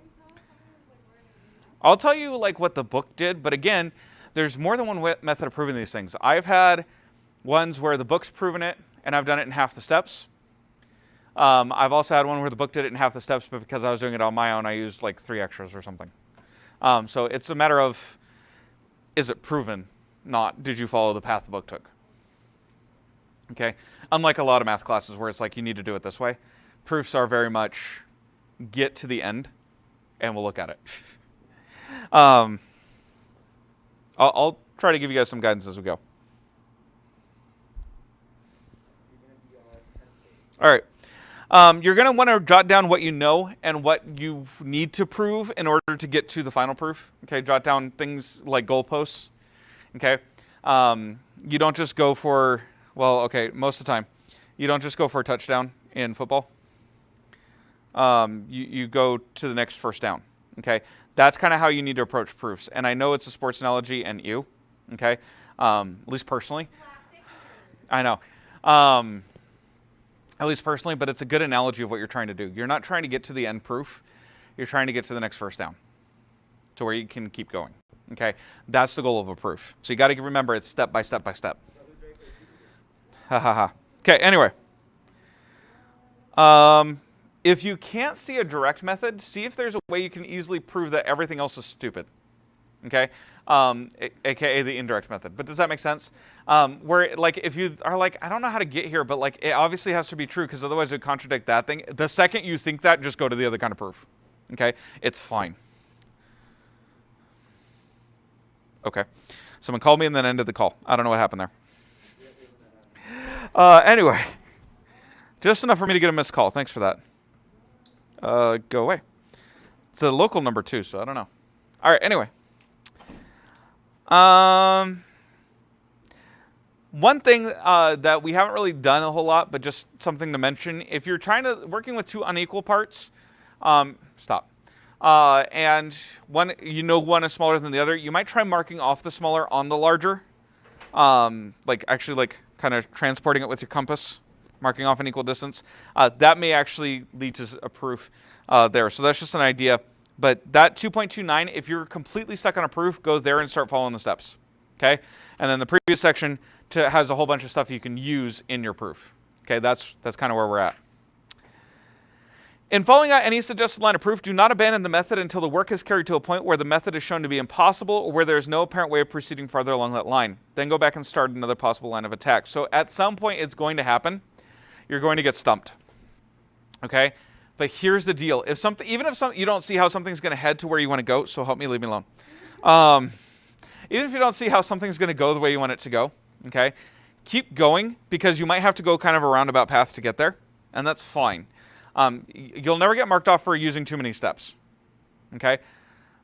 The only time you should stop and erase and completely start over, because that does happen, or grab a new sheet of paper, which is usually what I do, because there's a lot of erasing, is the only time that should happen is when you get to a point where you're like, well, that's not going to work, okay? Because it's not going to prove what you're trying to prove, and you can clearly see that there's no path forward.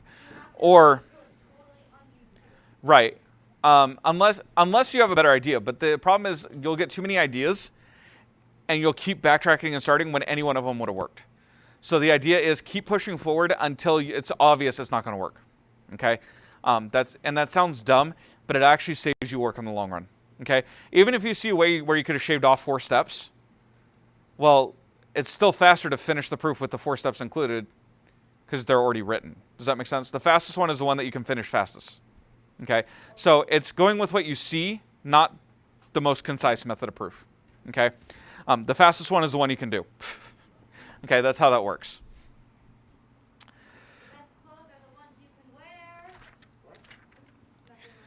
Checks out. Let me see here. I am double checking something real fast. Geometry. This is test 4 slides. Yeah, because I don't even have slides after test 4.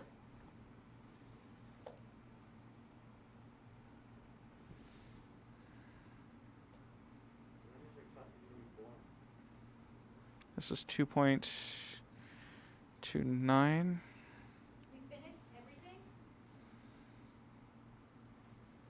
Almost everything in the supplement, yes.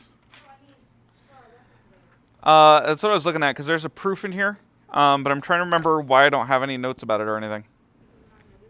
Ha ha ha.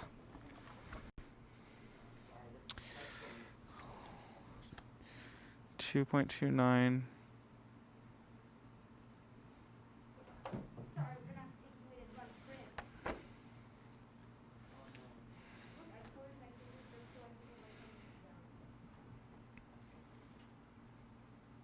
All right, I'm not going to get into this because this is a long proof, but they kind of give you a sample one there. But basically what we're going to do is we'll tackle that tomorrow in 2.30 when we go through that. Oh, wait, hold on. Hold on, tomorrow's a quiz. Why did I schedule content on the day of a quiz? All right, 2.30, get out your supplement. No.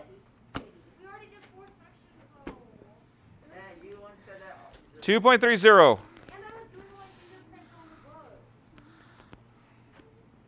2.30, please. Ha ha ha. You're gonna need it after this chapter or after this test because I don't have a supplement. That's not a bluff. I'm not writing more supplement. Ever. Why? Because after this we can get by with completely the book. All right. Why is this not working? Oh, the TV's off. Rip. All right, and I'm actually going to open up my supplement so I don't have to type it all.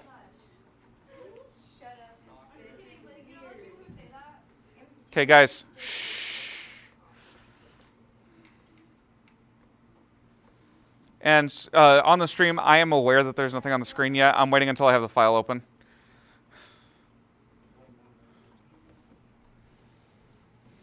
Okay, what page are we on? What page in the supplement? 175? Okay.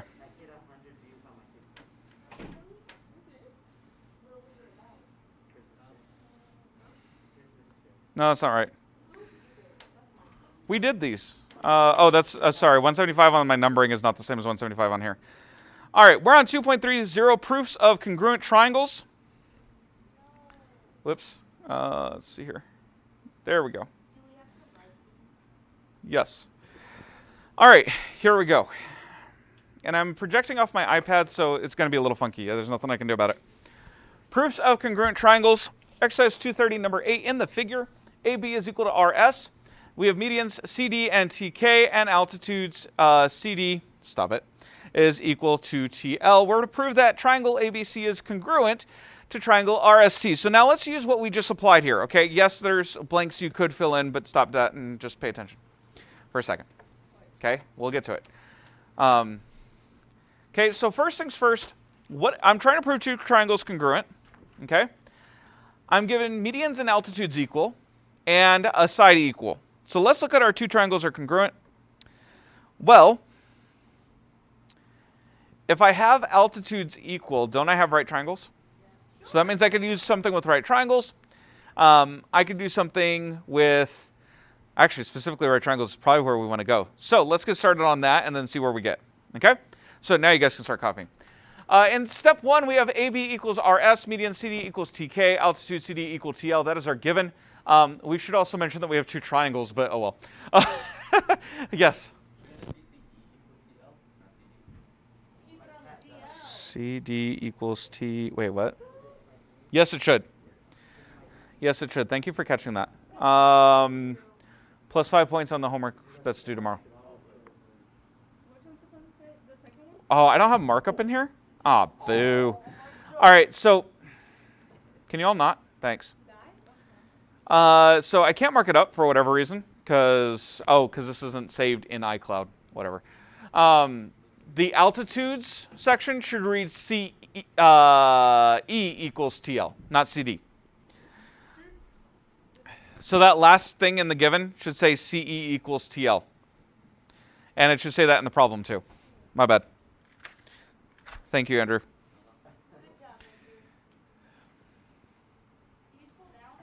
In a minute. Yeah, and it's actually correct in the textbook. I don't know what I did there. All right, so number 2, by definition of altitude, we have perpendicular lines. So we're going to go ahead and mention that. CE is perpendicular to AB. TL is perpendicular to RS. My wife. Are you cheating on me? Anywho. I put it on Do Not Disturb, but it's still showing me notifications. It's not annoying at all. All right. I know, right? Yeah, okay. It still shouldn't be showing me notifications, though. Like Windows, if you... I know it does. I'm saying it shouldn't. Anyway, moving on. No, because in Windows it doesn't. All right. You, me, or? No, I'm just grabbing some. Okay, cool. All right, so moving on here. If we have perpendicular lines, that means we have right angles. So that's step 3. If I have right triangles, I have right triangles. Now, if I have right triangles, I've proven, or I know I have hypotenuse equal. Okay? So then triangle DEC. Yeah, it's not hypotenuses. It's not hypotenuses. I know that. All right. So, and that's not sarcasm. It's just like that. I say both in my head and remember which one sounds right. We know the hypotenuse are equal because we have medians, ladies. We have medians equal, so hypotenuse are equal. We have the legs equal because I know that CE and TL are equal. So that's how we got there. So that means then that angle CDE and angle TKL are equal by CPCTE. And you might be wondering why I'm only pulling that one. That's so I can get to side angle side. Okay, so that's kind of the idea here. Because again, I'm just trying to prove triangles congruent.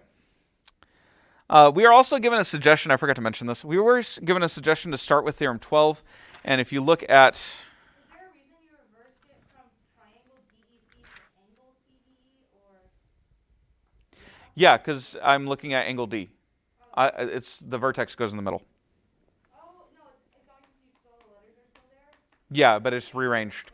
Yeah. It's rearranged on purpose, though. Yeah, they told us to start with hypotenuse leg. That's how we knew that. All right, so then that gives me CPCTE, and let's move on. So real quick, and I'm just going to start bringing this stuff up. Number 7, D then must be the midpoint of AB. K must be the midpoint of RS by definition of median itself. Well, if I have a midpoint, that means I have half the line, right? So DB must equal half of AB. KS must equal half of RS. Well, I proved... Nope, I'm given AB equals RS, and halves of equals are equal. So DB equals KS. Well, if I have then DB equal to KS, I have an angle included from CPCTE, and what's the other one?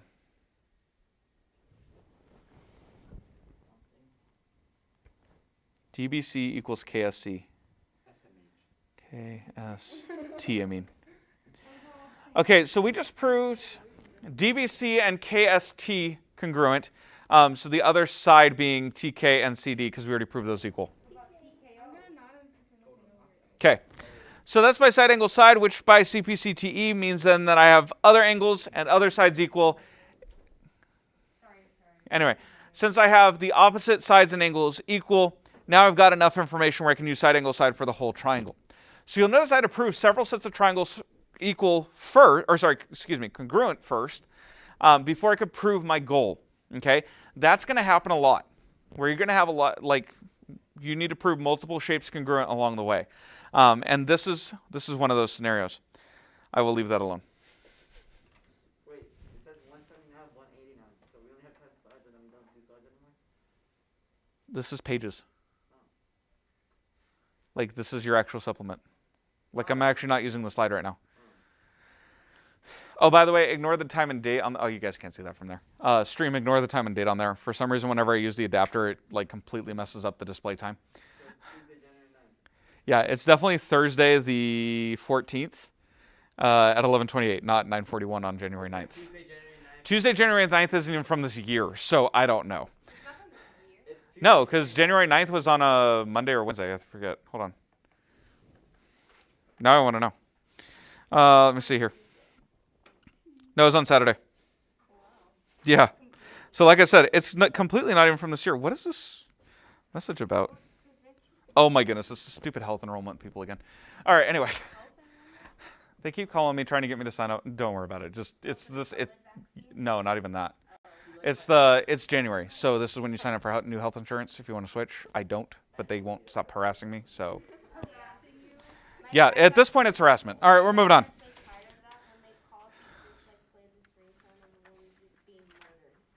Nice. Okay, anyway. I'm sure. All right, let me see your supplement real quick. Because I don't want to keep going. All right, so you guys have homework 2:30 due Monday, or sorry, excuse me, due Tuesday. But I wanted to cover that since we're going to have a quiz tomorrow. Yes. Oh, add this thing.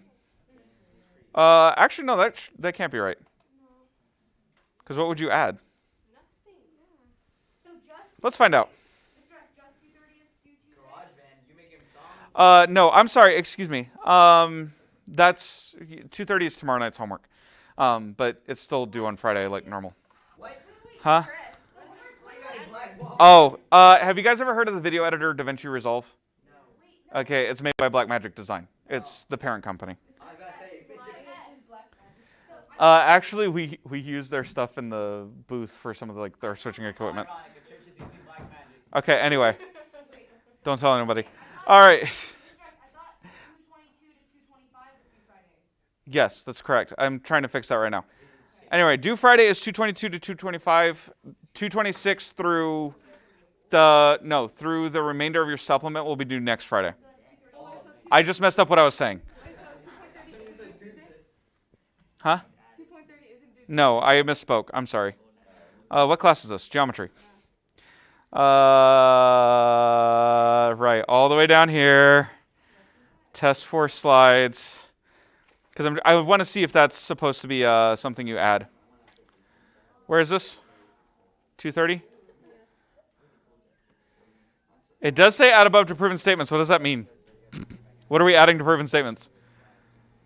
All right, here we go. We're going to add something to proven statements. I did. Yeah, okay. Here's what we're going to do. Yeah, I know it feels weird using Microsoft Whiteboard on an Apple iPad, but we're moving on. I know, right? Ignore that. That's from pre-cal. If I brought like McDonald's to Burger King, I'm like, sorry. Look, if Apple makes a whiteboard program, I'll use it. But anyway, actually they probably do, and I just haven't bothered. All right. So here's what you guys are going to add to proven statements. It is December 7th, 1941. And something bad's gotta happen. Okay. Shh. No, this is just the iPad. Like, with no name. Like, it's just, like, it's the iPad. iPad 8th gen. Done. Like, that's it. Wait, they didn't make an iPhone 10. They did. They did iPhone X. They used X, though. They skipped iPhone 9.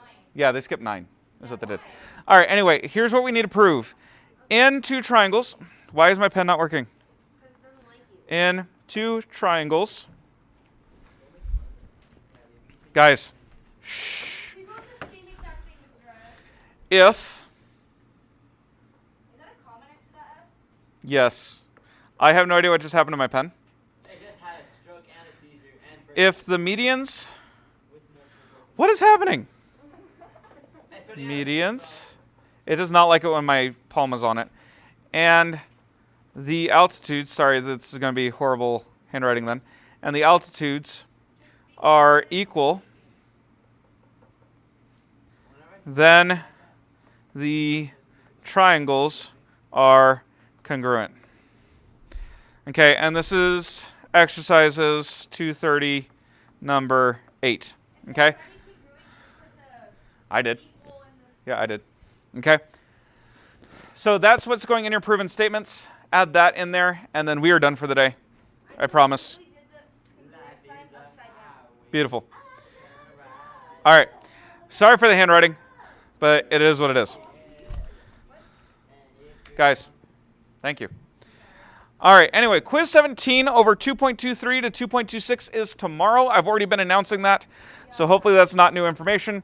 But you do have that quiz tomorrow. Distance learners, please make sure that you take that tomorrow. Help me out.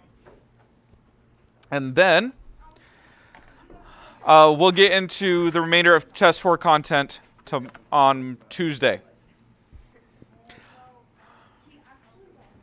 Also, your homework's due tomorrow for 222 to 225. All right. Lena, thank you. All right, homework's due tomorrow, quiz tomorrow, and then we'll pick up. You do have Test 4 coming up very quickly here, so make sure you guys are studying for it. All right, any questions? Cool, I will see you guys later.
Okay, the verse is still up here, right? Okay. Let's go ahead and repeat it. I brought chocolate for whoever can say it today, okay? Okay. Ready? Mateo 7:17.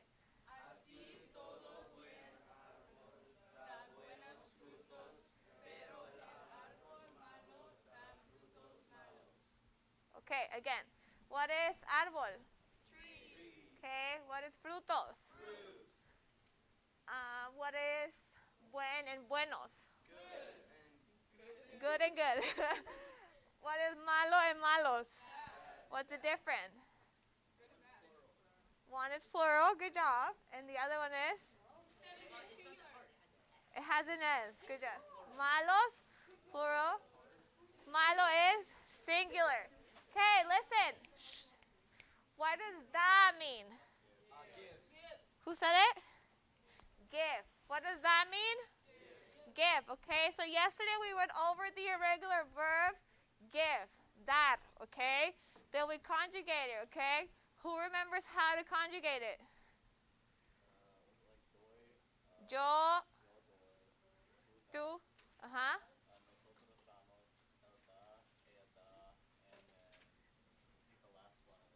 Ellos dan. Hey, good job. Okay. So, on Monday, I won't give you your quiz tomorrow because half of you won't be here. Oh, sorry. But on Monday, I want you to study how to conjugate that verb, okay? And, Tuesday, yes. Well, look at that. More time to study. Okay, so Tuesday you'll have your verse quiz and added to that, it's going to be the same as last time, okay? Fill in the blanks, but there are going to be a lot more blanks, okay? And next time I'm going to erase it because last time I forgot to erase it. No one told me anything. Everyone got 100 because everyone cheated, okay? That was on me. Yeah, you told us not to look at the board. You saw it. Yeah, I know. It was too late. No one told me. Yes, you did, Ron. Ron, the verse is on the board. No one said anything. Don't look at the board. Class said something, I'm pretty sure. No. After, yes. After you were done. This is what happened. Listen. This is what happened. Listen. No. Listen. This is what happened.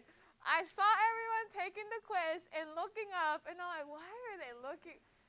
And then I saw the verse, okay? I know. I said that's on me.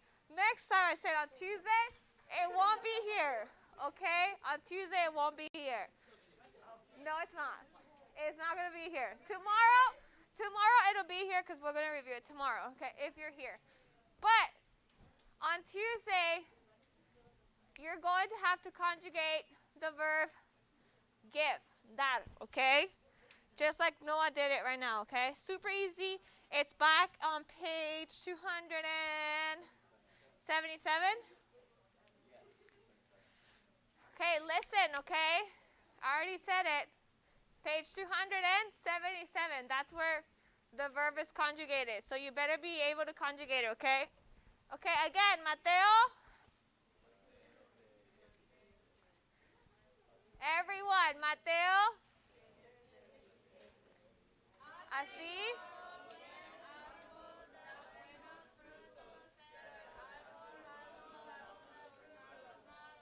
Okay. Who can say it without looking? Okay, turn around, Adrian.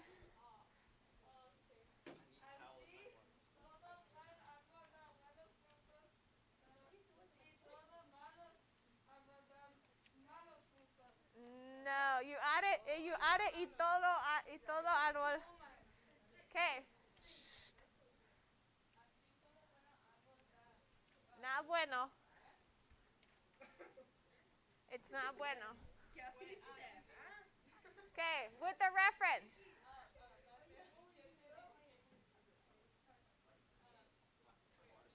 Okay.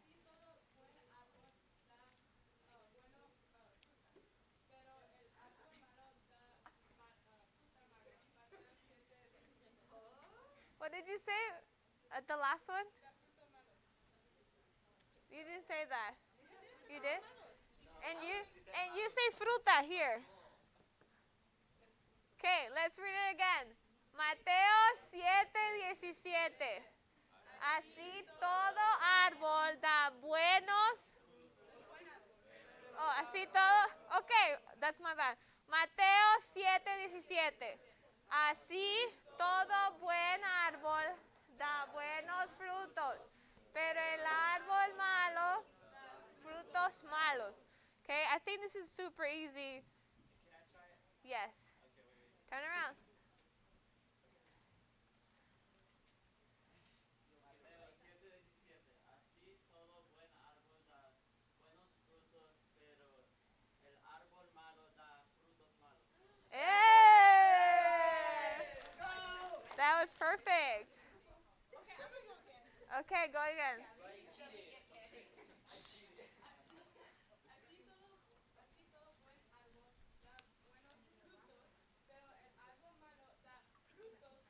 Reference? Reference? Oh, okay. Good job. Okay. Who else? Okay. Jaylene, Victoria? Come on. Shh.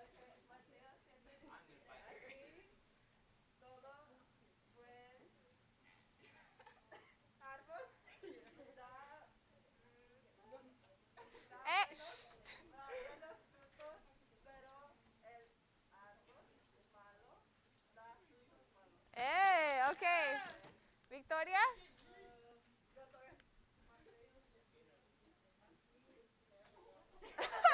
Oh. I see what? Don't look. No, you can't look.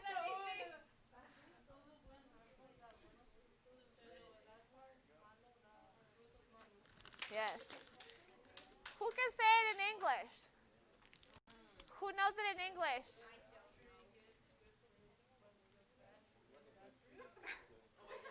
Huh? Is that the worst of the Bible though? No. Matthew. Therefore, all good trees give good fruit, but all bad trees give bad fruit. No, I don't think so. Yeah, it's old English. I know. Okay, one more time.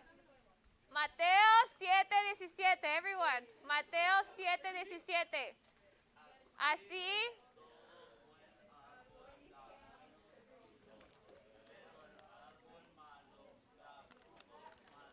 Okay, Jesse, say it. No, not looking. Mateo.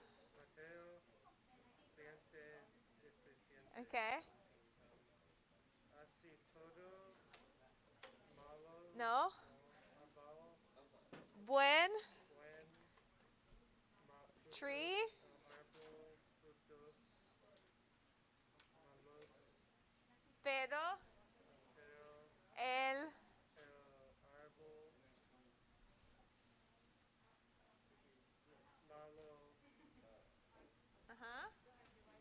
give. What is give in Spanish? da malos, Da da fruit. frutos malos. Hey, I'm gonna give you one. Good job. Noah, do you know it?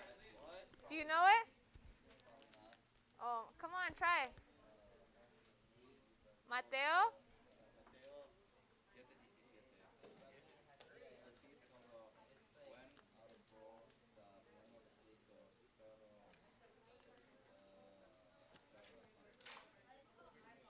Pero el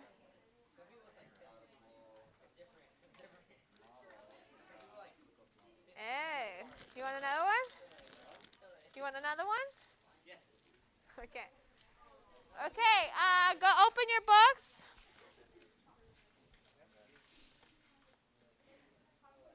Open your books to page 64 and 66. 64. Isaac, what's el primero? El primero. What is el primero? What is it? What is el segundo? What is el tercero? Okay. El próximo.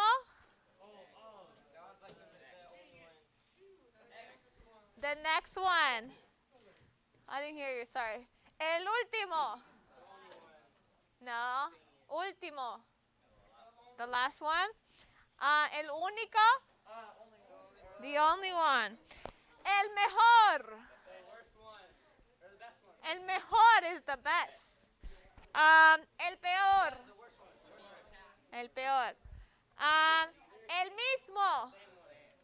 You're reading it. The same. El otro. No. The other one. Los dos. What is it?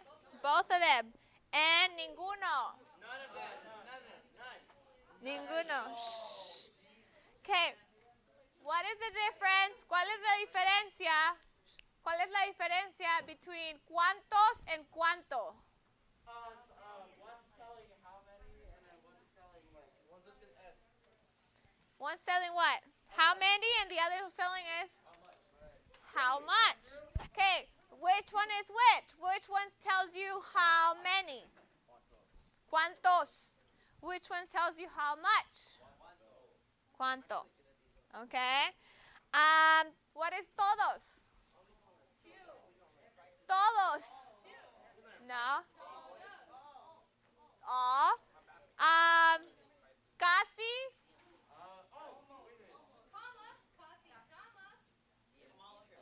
What is it? Casi?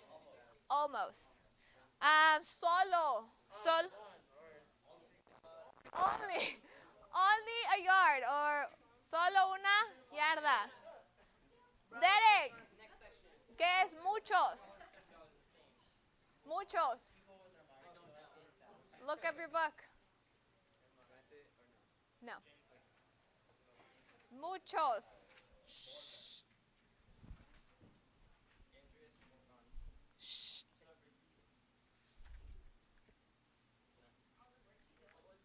Muchos.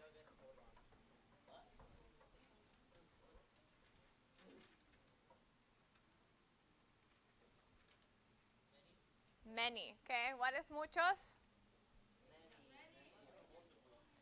Okay. Okay, I want to do a quick game, but there's not enough girls. But I think the girls will win either way. I didn't say that. Okay. Okay. Listen, I want to play a game, okay? I play this game with my kids all the time. So, I'm going to have, listen, I'm going to have the girls line up on this side and boys line up on that side. Let's go, boys. Come on, get up. On that side.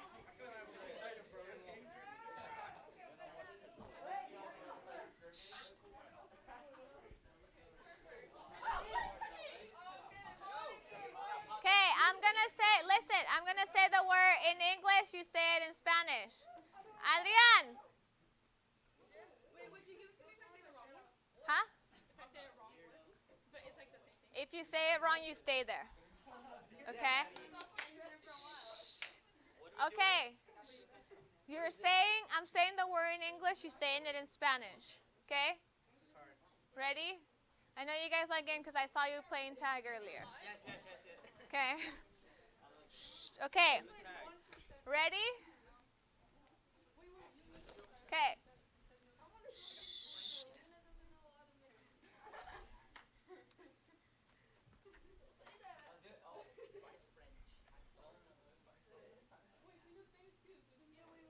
Okay. The best one. El mejor. Okay, go to the back. Next one. Yeah. Next one. The worst one. The worst one. No. Okay, 5, 4, 3, 2, 1. Okay. No. Dress. Stay up here, sir. Dress. El vestido. Next one. The first one. El primero.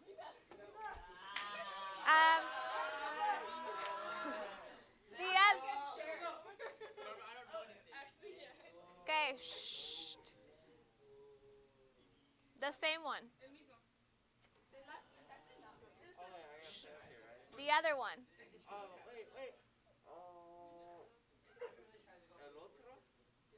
Yes. Are you sure? Okay. The next one.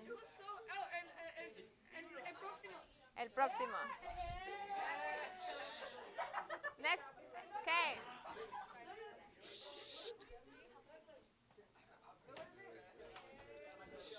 No, you were there. El mismo. I just asked you this one, Derek. El mismo. What is it? The same one. Okay, next one. Okay, look at me. Okay. Good. Good. Yes. No. Good. It could be bien o bueno. Okay, you can go to the back. Okay. Next one. How many? ¿Cuántos? Yeah, go ahead. Okay, guys. Almost. Casi. Only. Only. Yes. Only. No. No. Huh? Only? Which one did you say? No. That's the other one. Okay. Few.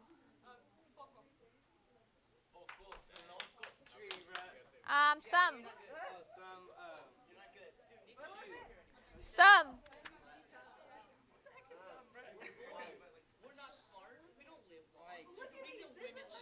Gabby, go back to your line. Gabby. She's harassing you.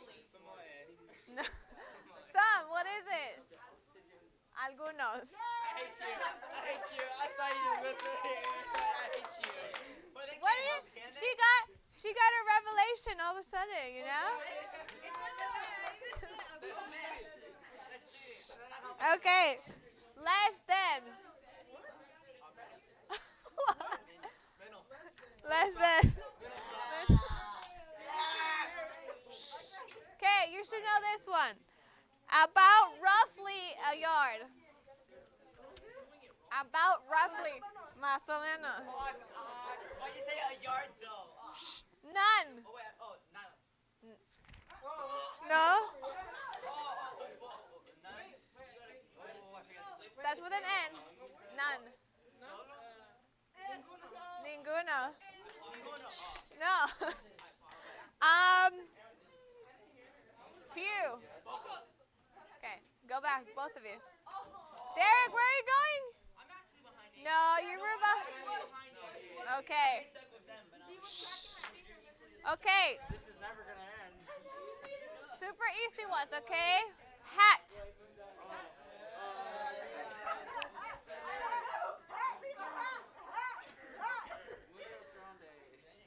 Hat. What is a hat? No. Sombrero. Okay. Pants. What is it? Pantalones. Okay. Go to back. Hurry, hurry. Falda. Skirt. What's the falda? Skirt. Okay. Okay, sweater. Sweater. Okay. Blouse. Blouse? Blusa. Okay, go to the back. Okay, guys, where's your line?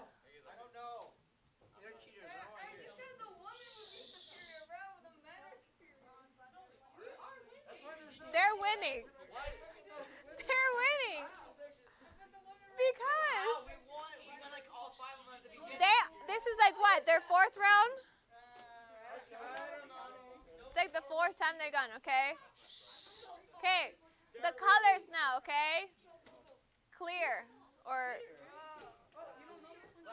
claro. Black. White. Where are you going, Andrew? Blanco, okay. Red. Go ahead. Yellow. Amarillo. Orange. Andrew, get off. I mean, Adrian. Okay, green. Dark. Start with an O. Start with an O. I can hear you. Oscuro. Oscuro. Okay. Listen. Okay. I'm going to do the numbers, okay? 5. 5. No, that's 7. 5. What is it? 5? Okay, 10.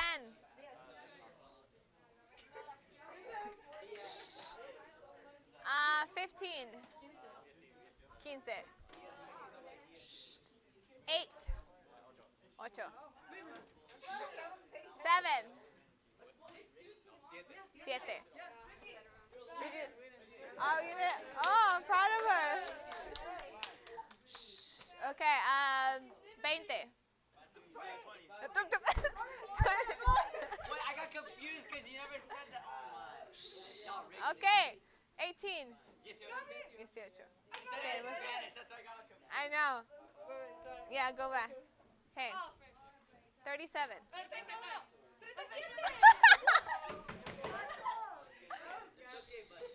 Okay.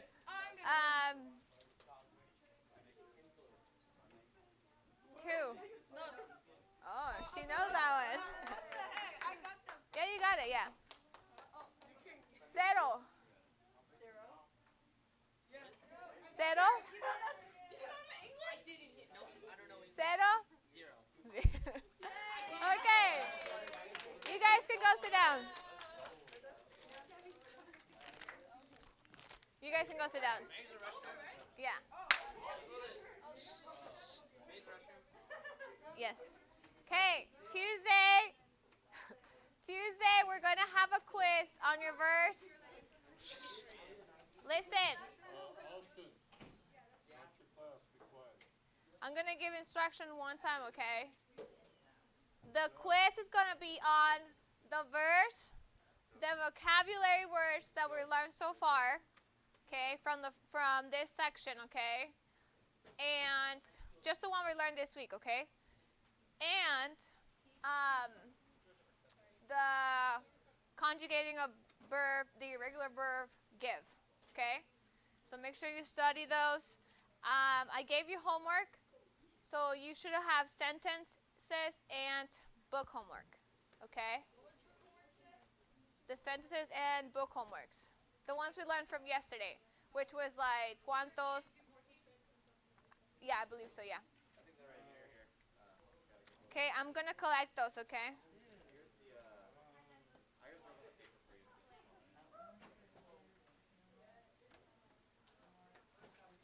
Okay, Jeremiah, Lacey, Giselle. Got it. Okay. I will collect this. Okay, then we'll see you again